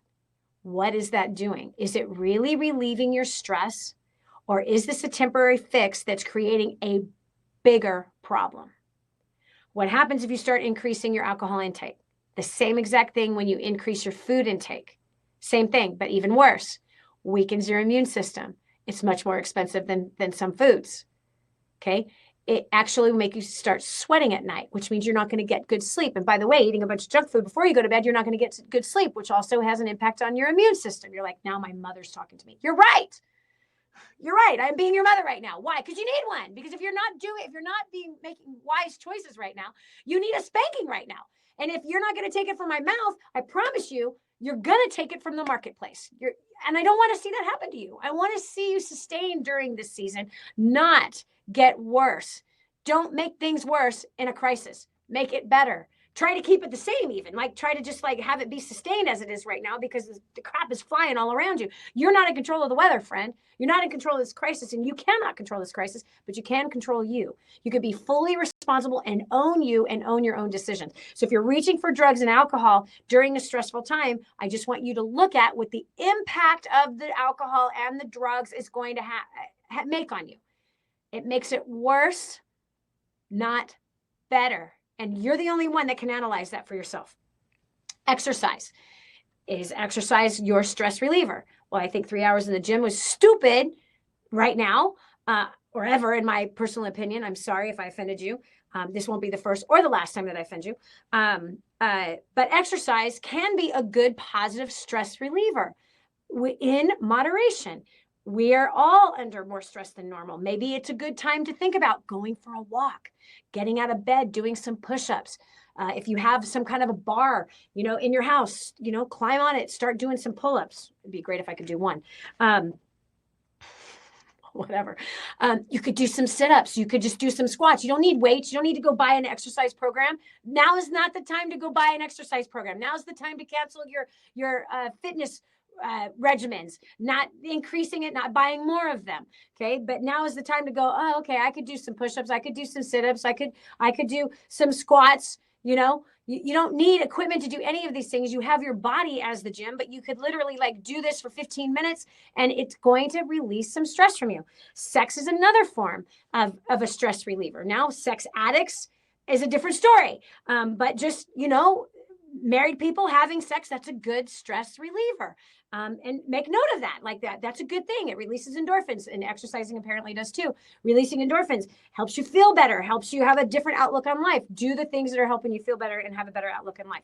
Okay. Some people use fantasy as a form of relieving stress. And what does that look like? Well, for some, they watch a lot of television, a lot of movies, they binge watch a lot of things, or it could be video games. It could be reading books that like don't take you anywhere. And I think it's okay to read books that are just like, you know, they're stress relieving. They're not how-to books. They're not, you know, a book that has necessarily a purpose. It's just a story that kind of takes you into a place or whatever. But for some people, for me, that's the Bible. The Bible is one of those stress relieving activities for me. I know it sounds like I'm a, you know, whatever, but I'm not, I promise. I'm not this holier than thou person. I'm a total jacked up person like everybody else. Anyway, so fantasy, right? So kind of look at like, okay, am I playing more video games than I probably should be right now? There's some other things that I probably could be doing that's a little bit more productive to help me move ahead during this crisis season versus numbing myself out. Isolation. Is isolation your form of stress relieving? Isolation. What's the impact of the isolation? If you're going through a hard time and you're not willing to talk to people about it, you are going to dig yourself a mental hole that is going to hurt and harm you and others all the way around you. So isolation can be very, very dangerous, and isolation can also be very, very positive. And again, it's how you're using it and what the impact of it is, right? I'm one of those like to have my earplugs in, and I love to pray and just kind of sit in that silent place with my journal or with nothing and talk to God or just try to hear something. And sometimes I just hear birds chirping or crickets, you know, and that's okay. Sometimes just silence itself is an important thing during a crazy crisis season like this. Some people like to meditate. There's something healthy about those kinds of activities. But if you're isolating and hiding in your room and just trying to avoid people all day, or, you know, you're in this routine of isolating yourself, that's not, I want you to look at what the impact that is. How is it helping your mind? How is it helping your heart? When you're alone, what are you doing with yourself? What are you doing with yourself to what? Calm yourself down or help yourself? And is it healthy activity? Is it actually making you feel better? Or is it making you feel worse? So that really is kind of thing. Some people shop, and there's people doing that right now, which is just crazy. Shopping like crazy. I'm not talking about these grocery stores, like they're shopping. Why? This is part of their stress reliever. It's not a healthy one right now, because shopping for like silly stuff, shoes, clothes, earrings, buying more books when you could literally go to the library and borrow a book, or you could get some used books or trade books with a friend, or there's so much free stuff that you can read online. Like spending money foolishly on excessive things when you already have everything that you need is really foolish right now. Like really, really foolish right now. Being a workaholic right now is also very foolish right now, because that has an impact on your family that actually needs you big time. But Dani, I got to pay my bills. I got that. But you see, the workaholic never stops thinking about work. Therefore, they're not engaging with their spouse and their kids when they're at home. Okay, so it's not so much about hours. Hours are what they are. But bringing that home with you and having work in your heart and your mind when you're at the dinner table and when you're trying to put your kids down for bed and when you're trying to be intimate with your spouse, this is destructive. And right now, people need to be intimately connected with each other. That's the one place that we can start building some kind of stability with this world that is crazy all around us. Some people hide behind a lot of social gatherings, which right now is kind of being suspended. And it could be even social media. Is social media your stress reliever? And are you abusing this stress reliever? And look at the impact of what it's creating. Maybe you might want to consider like deleting all social media right now. Might not be a bad idea. Might not be a bad idea at all. Just completely unplugging from all the drama. Unplugging from the YouTube drama. Unplugging from the Twitter drama. Unplugging from the Google drama. Like right now, you don't need any extra drama. Right now, it's like, wait a second, how can we just kind of simplify our lives right now? How can we simplify our budget right now? How can we, focus on each other and family right now? Like that is a higher priority than being connected. And again, what I want you to look at is what has been connected to all of this news produced in you. What's the fruit? What's the result? How's the condition of your mind? How's the condition of your heart? How's your physical body? Being tapped into all of this stuff.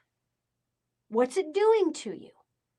So maybe limit the amount that you are spending in those particular things. How many hours are you spending not only listening to it, but then conversating to yourself about it, right? Having your mind churning about all of this stuff going on politically and with the virus and with the market and the businesses that are closing and the businesses that are being suspended and the schools that are closing. And oh my gosh, what am I going to do? How much time are you spending churning on that? Here's one that reminds me also. Listen to me. Listen, do not worry about tomorrow, for tomorrow has enough worries of its own. Practice being present right now. And this pillar of resilience, knowing and trusting that no matter what, it's all going to work out. No matter what, it's all going to wash out. No matter what, it's not going to be easy, but we're going to make it. Knowing and trusting that if you trust in Him with all of your heart and you lean not on your own understanding, and you lean not on the president's understanding, and you lean not on the CDC's understanding, you lean not on the travel advisory's understanding, you lean not on everybody's understanding and everybody's input and everyone's opinion, and God forbid, the so-called experts that are on television. Whose understanding are you leaning on?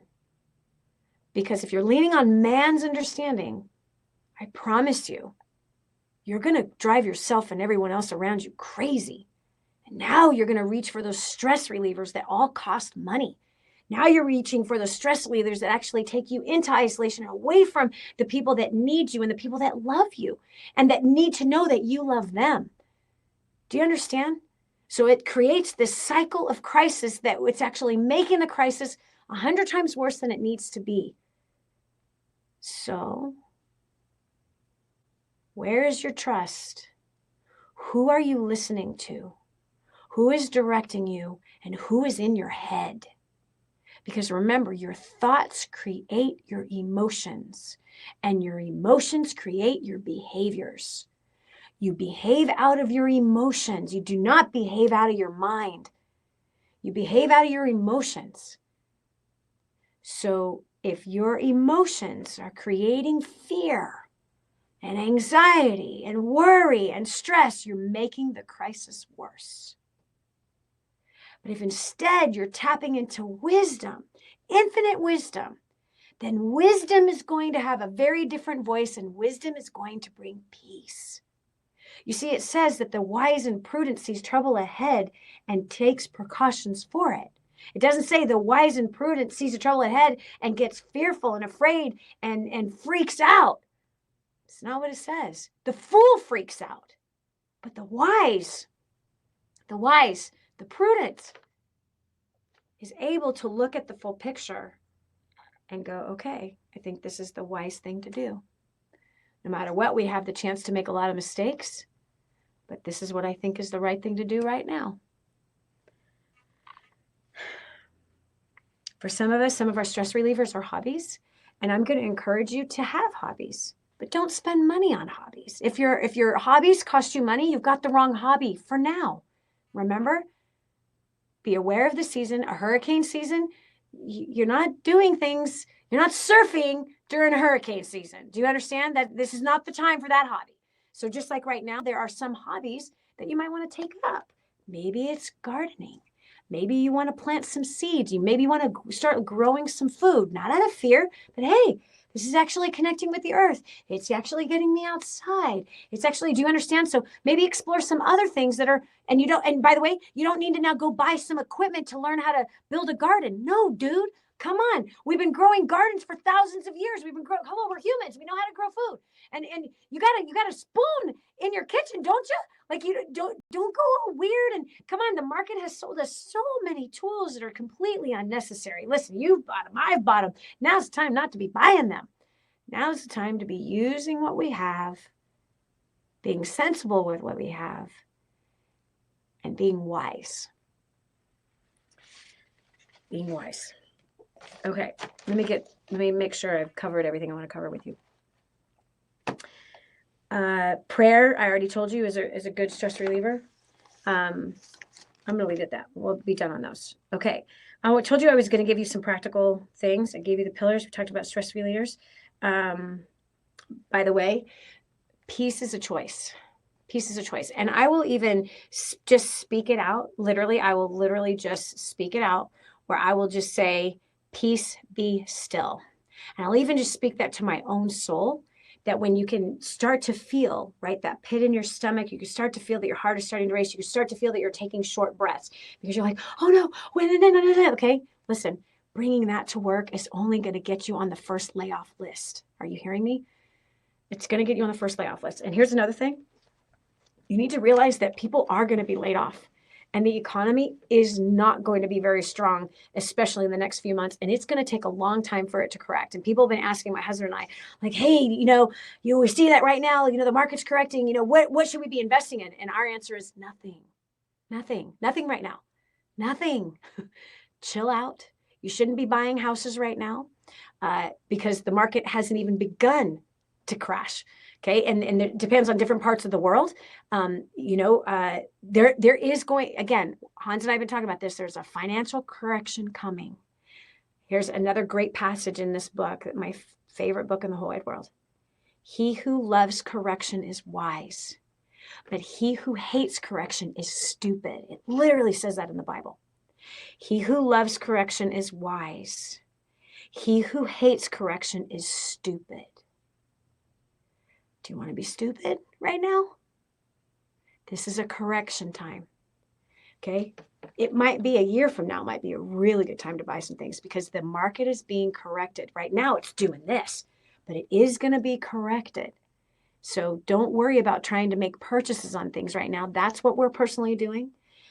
You might have some other financial expert that's totally flat broke that might be telling you to do something else, but you want to look at people's track records to make sure they know what they're talking about. It cracks me up when I would go as a financial expert on Fox News and CNN and ABC and NBC and CBS, all of those news networks that I did create, MSNBC, like I did tons of interviews all over, and Forbes magazine and all this stuff. It always amazed me that I was being interviewed by these people and I'm sitting on the set with these financial experts and I would tell my story. On a break, the financial expert turned to me and go, gosh, I was a millionaire. And I just went, this financial expert is not a millionaire?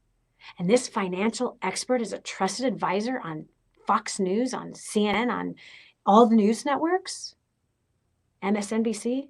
And they're saying to me, gosh, I wish I was a millionaire.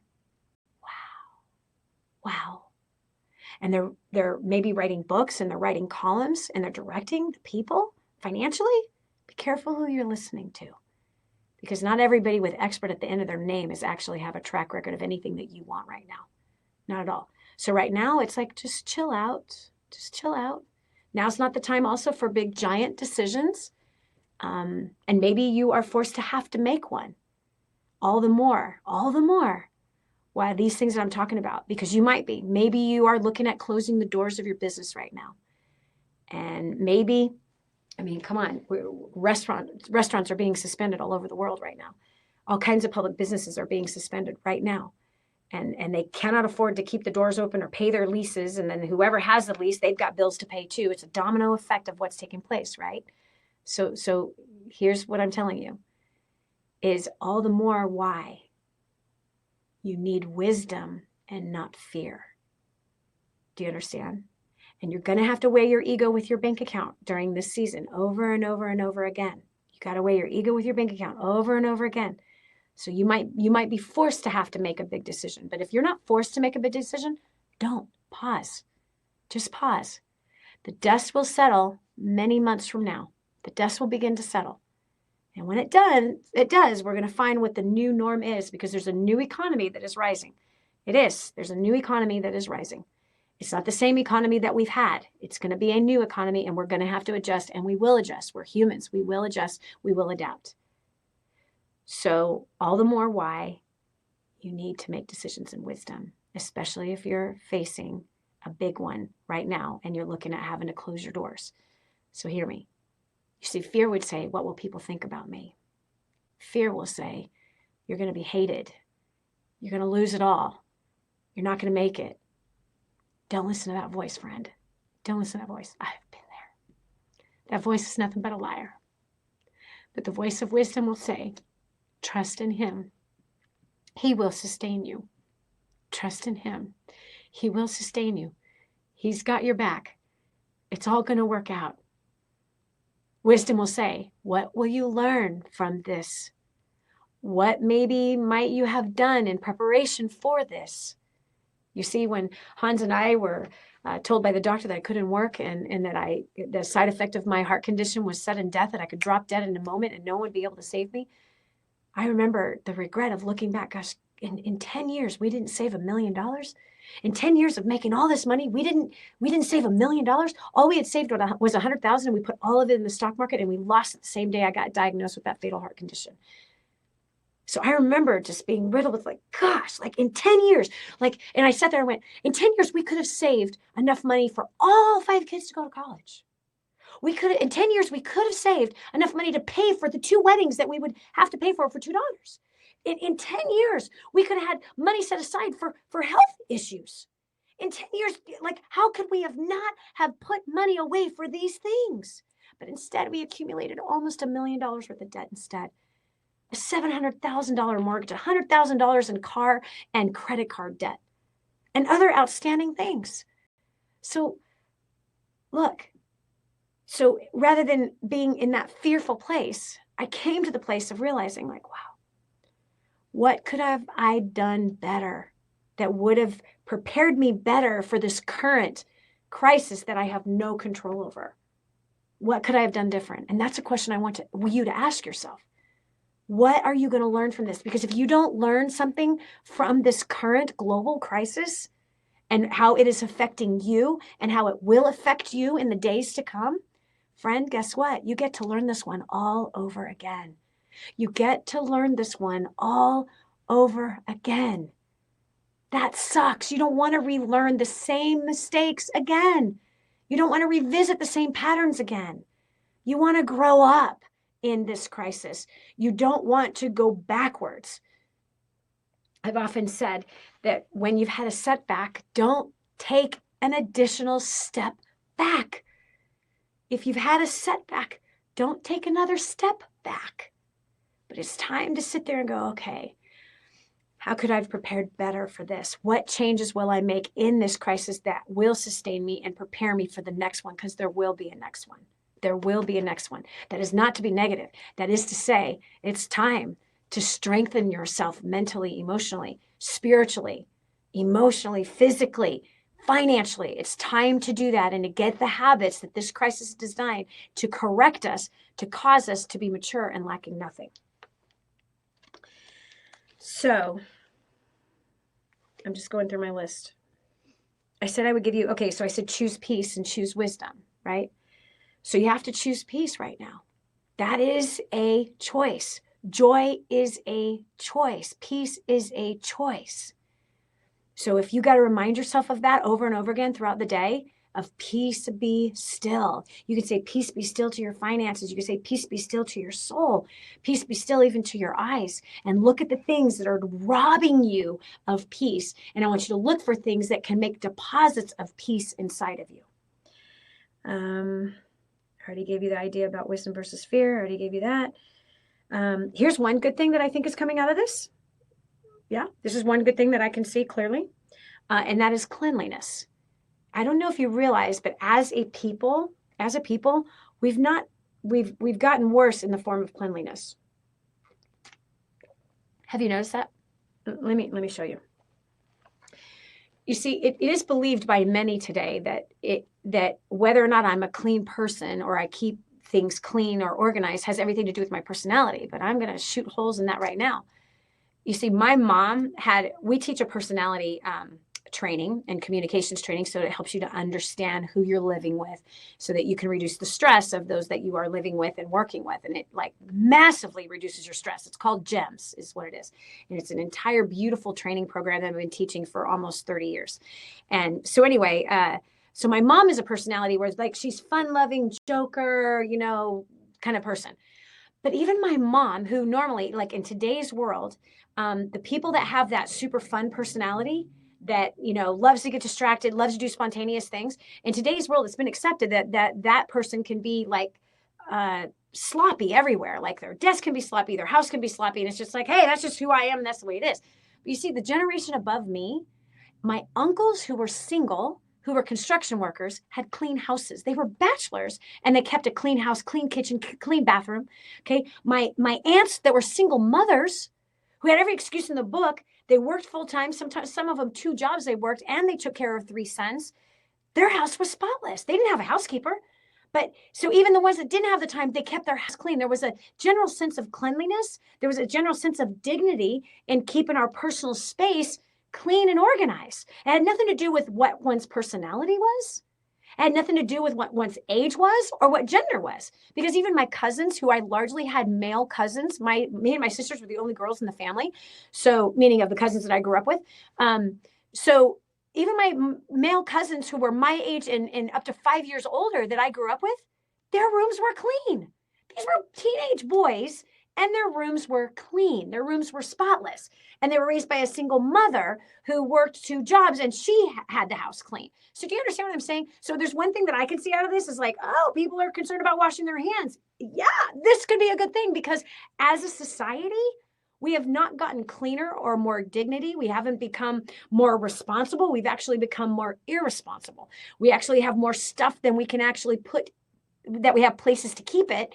And so this is going to force us to become more financially responsible and more spatially responsible, more responsible with what we have. Why? Because now we're concerned about doorknobs. We're concerned about, keeping our hands clean, that we're not spreading germs to other people, that we're not going to be hurting, especially a certain generation that we need to be protecting as a whole people, that we need to be protecting the generation that is above us right now, because they're the ones that are the most susceptible to this. So that's one, like when I look at this whole mess, I'm like, well, that could be one good thing that comes out of it, is that people are actually aware of things being cleaner and being more organized. And obviously that sings a song to my personality. So anyway, there's many good things that come out. There's going to be a lot of opportunity that comes out of this too.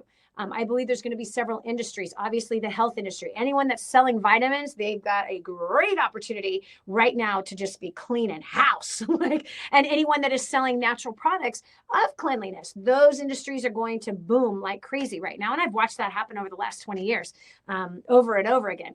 Another industry that I think is going to boom and do very, very well is the network marketing industry. I think that industry is going to do very, very well, especially with schools needing to close down and parents needing to come home and not being able to work. That 2 income households are now going to go down to 1, and maybe one of those parents is going to have to figure out a business from home that they're going to have to start. And that's something that we had for a lot of years. And that's an incredible industry for anyone to learn how to become an entrepreneur, the skills that you have to learn to be successful in that industry. You can become successful in any industry if you learn how to become successful in the network marketing industry, the direct selling industry. It's a powerful industry. That's where I made my first million. And it literally is an industry where you can come from nowhere and be a nobody and create a tremendous amount of revenue for yourself and a great income, as well as somewhat of a residual income. There's no such thing as a residual income, but there is for a season that there can be a residual income that can be built. So I think that industry is going to boom. I think that industry has a ton of potential. It always does. It always rises and does very, very well in recessions. And I believe that that's exactly what we're heading into, is a recession. And so you might want to look into that industry. And that industry requires skill set. Like it isn't easy, not at all. It requires a professional level of skill set. The hobbyists of that industry, they don't ever really do well. They barely pay for their own vitamins or their own soap or their own lipstick or their own travel services. But the ones that really focus in and become professionals in the industry, those are the guys that make, 100,000, 2, 3, 4, 5, up to millions of dollars a year. And it doesn't matter who you are, where you come from, you have the potential to make that in that industry. And so I think that those industries are going to do well. Obviously, most of the service industries are going to be hit. Obviously, doing things online. And again, learning how to do that. And that is an ever-changing game. It's a forever changing game. We've been on the internet for 17 years, meaning DaniJohnson.com has been a website on the internet, teaching people how to succeed, coming out of nothing to making themselves a whole lot of something. We've been doing that for 17 years. And we've watched the internet change and go through all kinds of craziness. And it's been a beautiful thing that we've been sustained all these years. And we do teach that. We teach people how to be able to make that happen no matter what's going on in the economy. And we've seen the economy go up and down, and we've been able to be sustained, still changing lives every single day.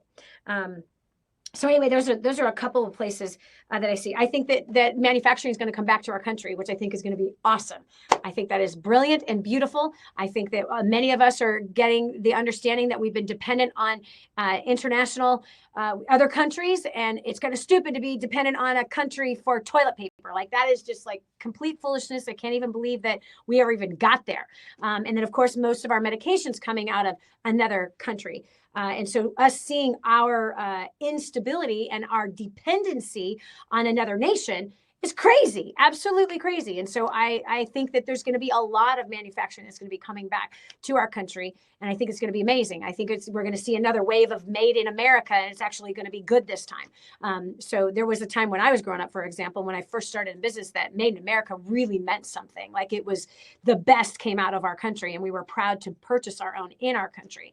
And so I think that there's going to be a shift in that direction. And so some of you, that are in manufacturing, anything about that, I think that you have a really great road ahead of you. And those will be some of the places that are going to explode and do very, very well. I know that Amazon just said that they were hiring, I think, 100,000 people or something like that. Also, so there's different types of businesses that are going to do very, very well. And there's other kinds of businesses that we're going to go through hell and back again and again and again. And it's okay. Okay. Listen to me. It's okay. You're going to be all right. I'm going to cry as I say that to you. I know you had plans. You had plans. And maybe you had a dream and you had a vision of what you wanted to do. And you just have to understand, a giant storm came.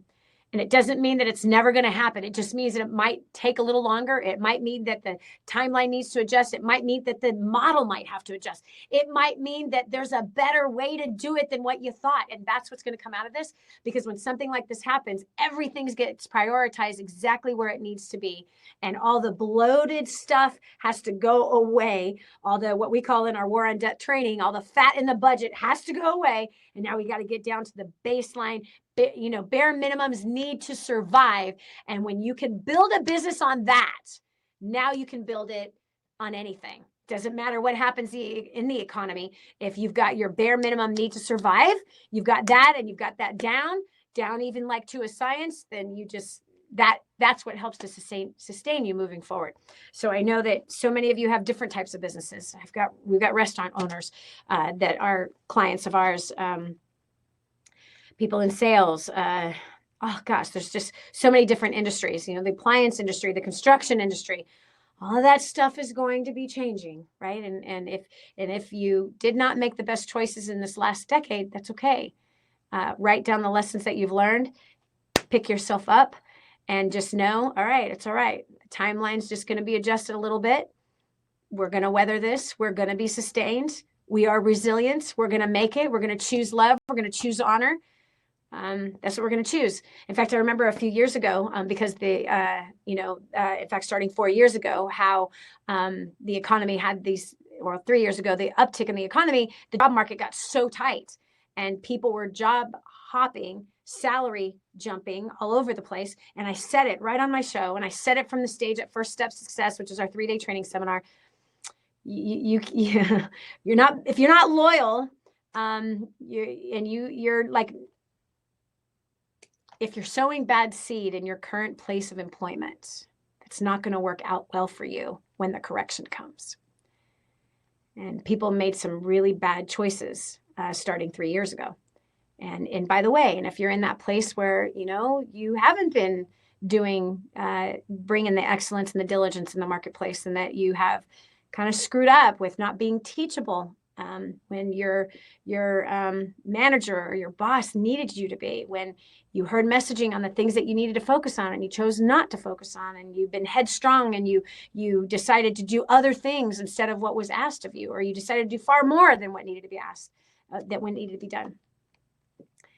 Just listen. If you made those mistakes, own it, and just go, okay, I'm not a victim. I did screw up. And if I lose my job out of that, then so be it. I'm going to make sure I do a lot better next time. And so what I want you to do as we close tonight is I want you to write down the things that you're learning, not just from the broadcast, but I'm talking about, look at your last decade of your life. And if this is if this is real, that this is a global crisis, and it is going to create a global recession, and if it is going to take years for it to get back, in fact, it might take a decade for it to return back to the hot economy, or it might take months. I don't know. I doubt that it's going to take months. I mean, we might have an uptick here and there where people are taking a breath and people are spending again. But I think that largely that there's going to be some major challenges. And so if that is the case, I want you to look back and go, wow, what could I have done differently? Same exact thing that I did, right? When I said, man, in 10 years, you think we could have saved all the money for the kids to go to college. We could have saved all the money for the weddings. We could have saved all the money to put away for our future. We could have saved all the money to put away for health problems. And we didn't save any of it. That was a lesson we learned in our first decade, and then dealing with a massive crisis. We had several crises in that decade as well. So I want you to do that. I think it's important. And I want you also to look at yourself and say, okay, what is my knee-jerk reaction in crisis? What's my knee-jerk reaction in transition? Because things are changing and things are going to be different. So find out what your knee-jerk reaction is, and I want you to choose these pillars or come up with your own pillars. Choose honor, choose love, choose resilience. Choose peace. Choose wisdom over fear. And when you go to work tomorrow, bring the best that you got. Don't bring your fear. You're not getting paid for fear. Bring the best that you got. You don't get paid for fear. You get paid for the wisdom you bring. You get paid for the excellence and the diligence that you bring. Bring that. Bring that. It's important to bring that. And I want you to get off the fence. Get off the fence with your debt. Get off the fence if you've heard war on debt, if you have been plugging into our life map for success, if you've been tapping into the Dani Johnson University and you've not been applying it, get off the freaking fence. Get off the fence. It's time to go all in and apply what you have there to the family. Apply your job domination training. Right now, it's more important than ever. Like, you cannot even screw around with that right now. Apply into your business unlimited success. You cannot screw around with this stuff right now. You can't. And by the way, you're going to work hard and you're not going to see quick results. I promise you that. You're not going to see it quick right now. Why? Because this is a stormy season. That's why. The harvest is going to come later. It's not going to come right now. But at the very least, this is what I do know, that if you're listening to the trainings and you're applying it, you are making deposits of confidence and you're making deposits of good seed into the environment that you're working in, and you will eventually reap what you are sowing. You see, everybody else out there is freaking out, man. Either that or they got their heads in the clouds and they don't think anything's going on. Both of those attitudes are absolute 98% attitudes. But that 2% attitude is this, that I'm going to sow with no strings attached. I'm going to give my very best with no strings attached, and I'm going to trust that I'm going to be sustained. I'm going to give into my workplace. I'm going to give encouragement to my spouse and my coworkers. I'm going to give honor, love, and I'm going to trust. Resiliently, I'm going to trust because I have been sustained. Okay? So get off the fence with getting out of debt. Get off the fence with being a financial foolish spender like what we used to be. If you're financially independent, knock yourself out. But if you're not, you shouldn't be spending on stupid stuff right now, especially. Make sure you're tapping into something that's moving you ahead every single day. Make sure, and even if you've got to play it all day and even through the night, make sure you're listening to stuff that is going to help you develop your skill set, that's going to help you develop your mindset, that's going to help you develop your heart set to be in the place to help you win during this war that's against every one of our souls right now. So you have to play to win, you have to fight to win, friend, and you have to listen to win. And if you're doing those things, I promise you, you're going to come out ahead at the end of this season that we all are in. And you're going to determine what your outcome is as long as you do these things that I've been talking about tonight. Okay. So I think, I'm going to close with this. You might be losing your job tomorrow, or you might be closing the doors of your business tomorrow. You might have just gotten a diagnosis on top of everything that's going on that you don't have the virus, but you have cancer instead. It might be that you found out that your spouse has been having an affair for the last 5 years. It might be that you found out that your perfect, sinless child is on drugs. It might be that you found out that your friend did something that was unspeakable. And it might be that you found out that another friend has been falsely accused. It might be that you just suffered a death today. You heard of your grandmother, your grandfather, a close one to you that passed away, whether it was the virus or just the natural course of life. What I speak to you, my friend, is you're going to make it. You're going to be okay. We're going to get through this. And we're going to learn from this. And it's going to hurt, but we're going to make it. And we're going to be okay.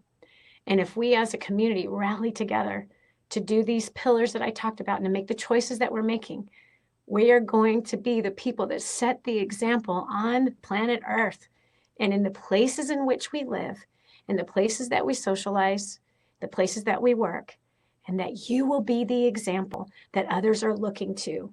And they're going to come to you and say, man, how come you've had such a great attitude through this? They're going to come to you and say, man, why do you have that kind of peace? Wow, how is it that your family is standing this strong? How is it that you've been able to survive? That even if you did have to close your doors, even if you did get that news about that cancer, I remember watching my friend and their family suffer through 2 deaths during the same exact time. In fact, she lost her mother and her father at the same time that her daughter was fighting cancer and told that she'd never have children. Well, guess what? She's birthed 2 of them out of her body since having cancer. And it's been 8 years this month that she's been cancer-free. Yeah, the death that she was supposed to have didn't happen. She survived. So listen to me. Listen to me, friend. I remember looking at her going, my gosh, what a pillar of inspiration that family is. So guess what? You have the opportunity right now, even though you feel weak, even though everything is uncertain, even though you don't think you can do it, you have the choice based on the things I've shared with you, as well as other resources that you have available at the website, DaniJohnson.com. You have that chance to be that role model for those that are watching, because people are watching you.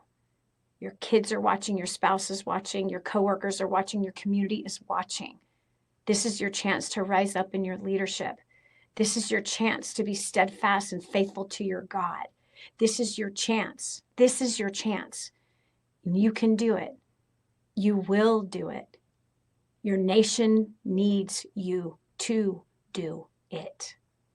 So I'm going to wrap up and close in prayer. Father, I thank you for this opportunity, and I thank you for this chance, this time that we live in. And albeit, God, it is hard, but Father, you are still on the throne. You still are the lover of our soul. You still say that if we seek you first in your kingdom, that all these things will be added to us. You say that if we trust in you, then and not on our own understanding, that you will direct our path. And that our very next step, you are the one leading it. Father, you say if we cry out to you that you hear us.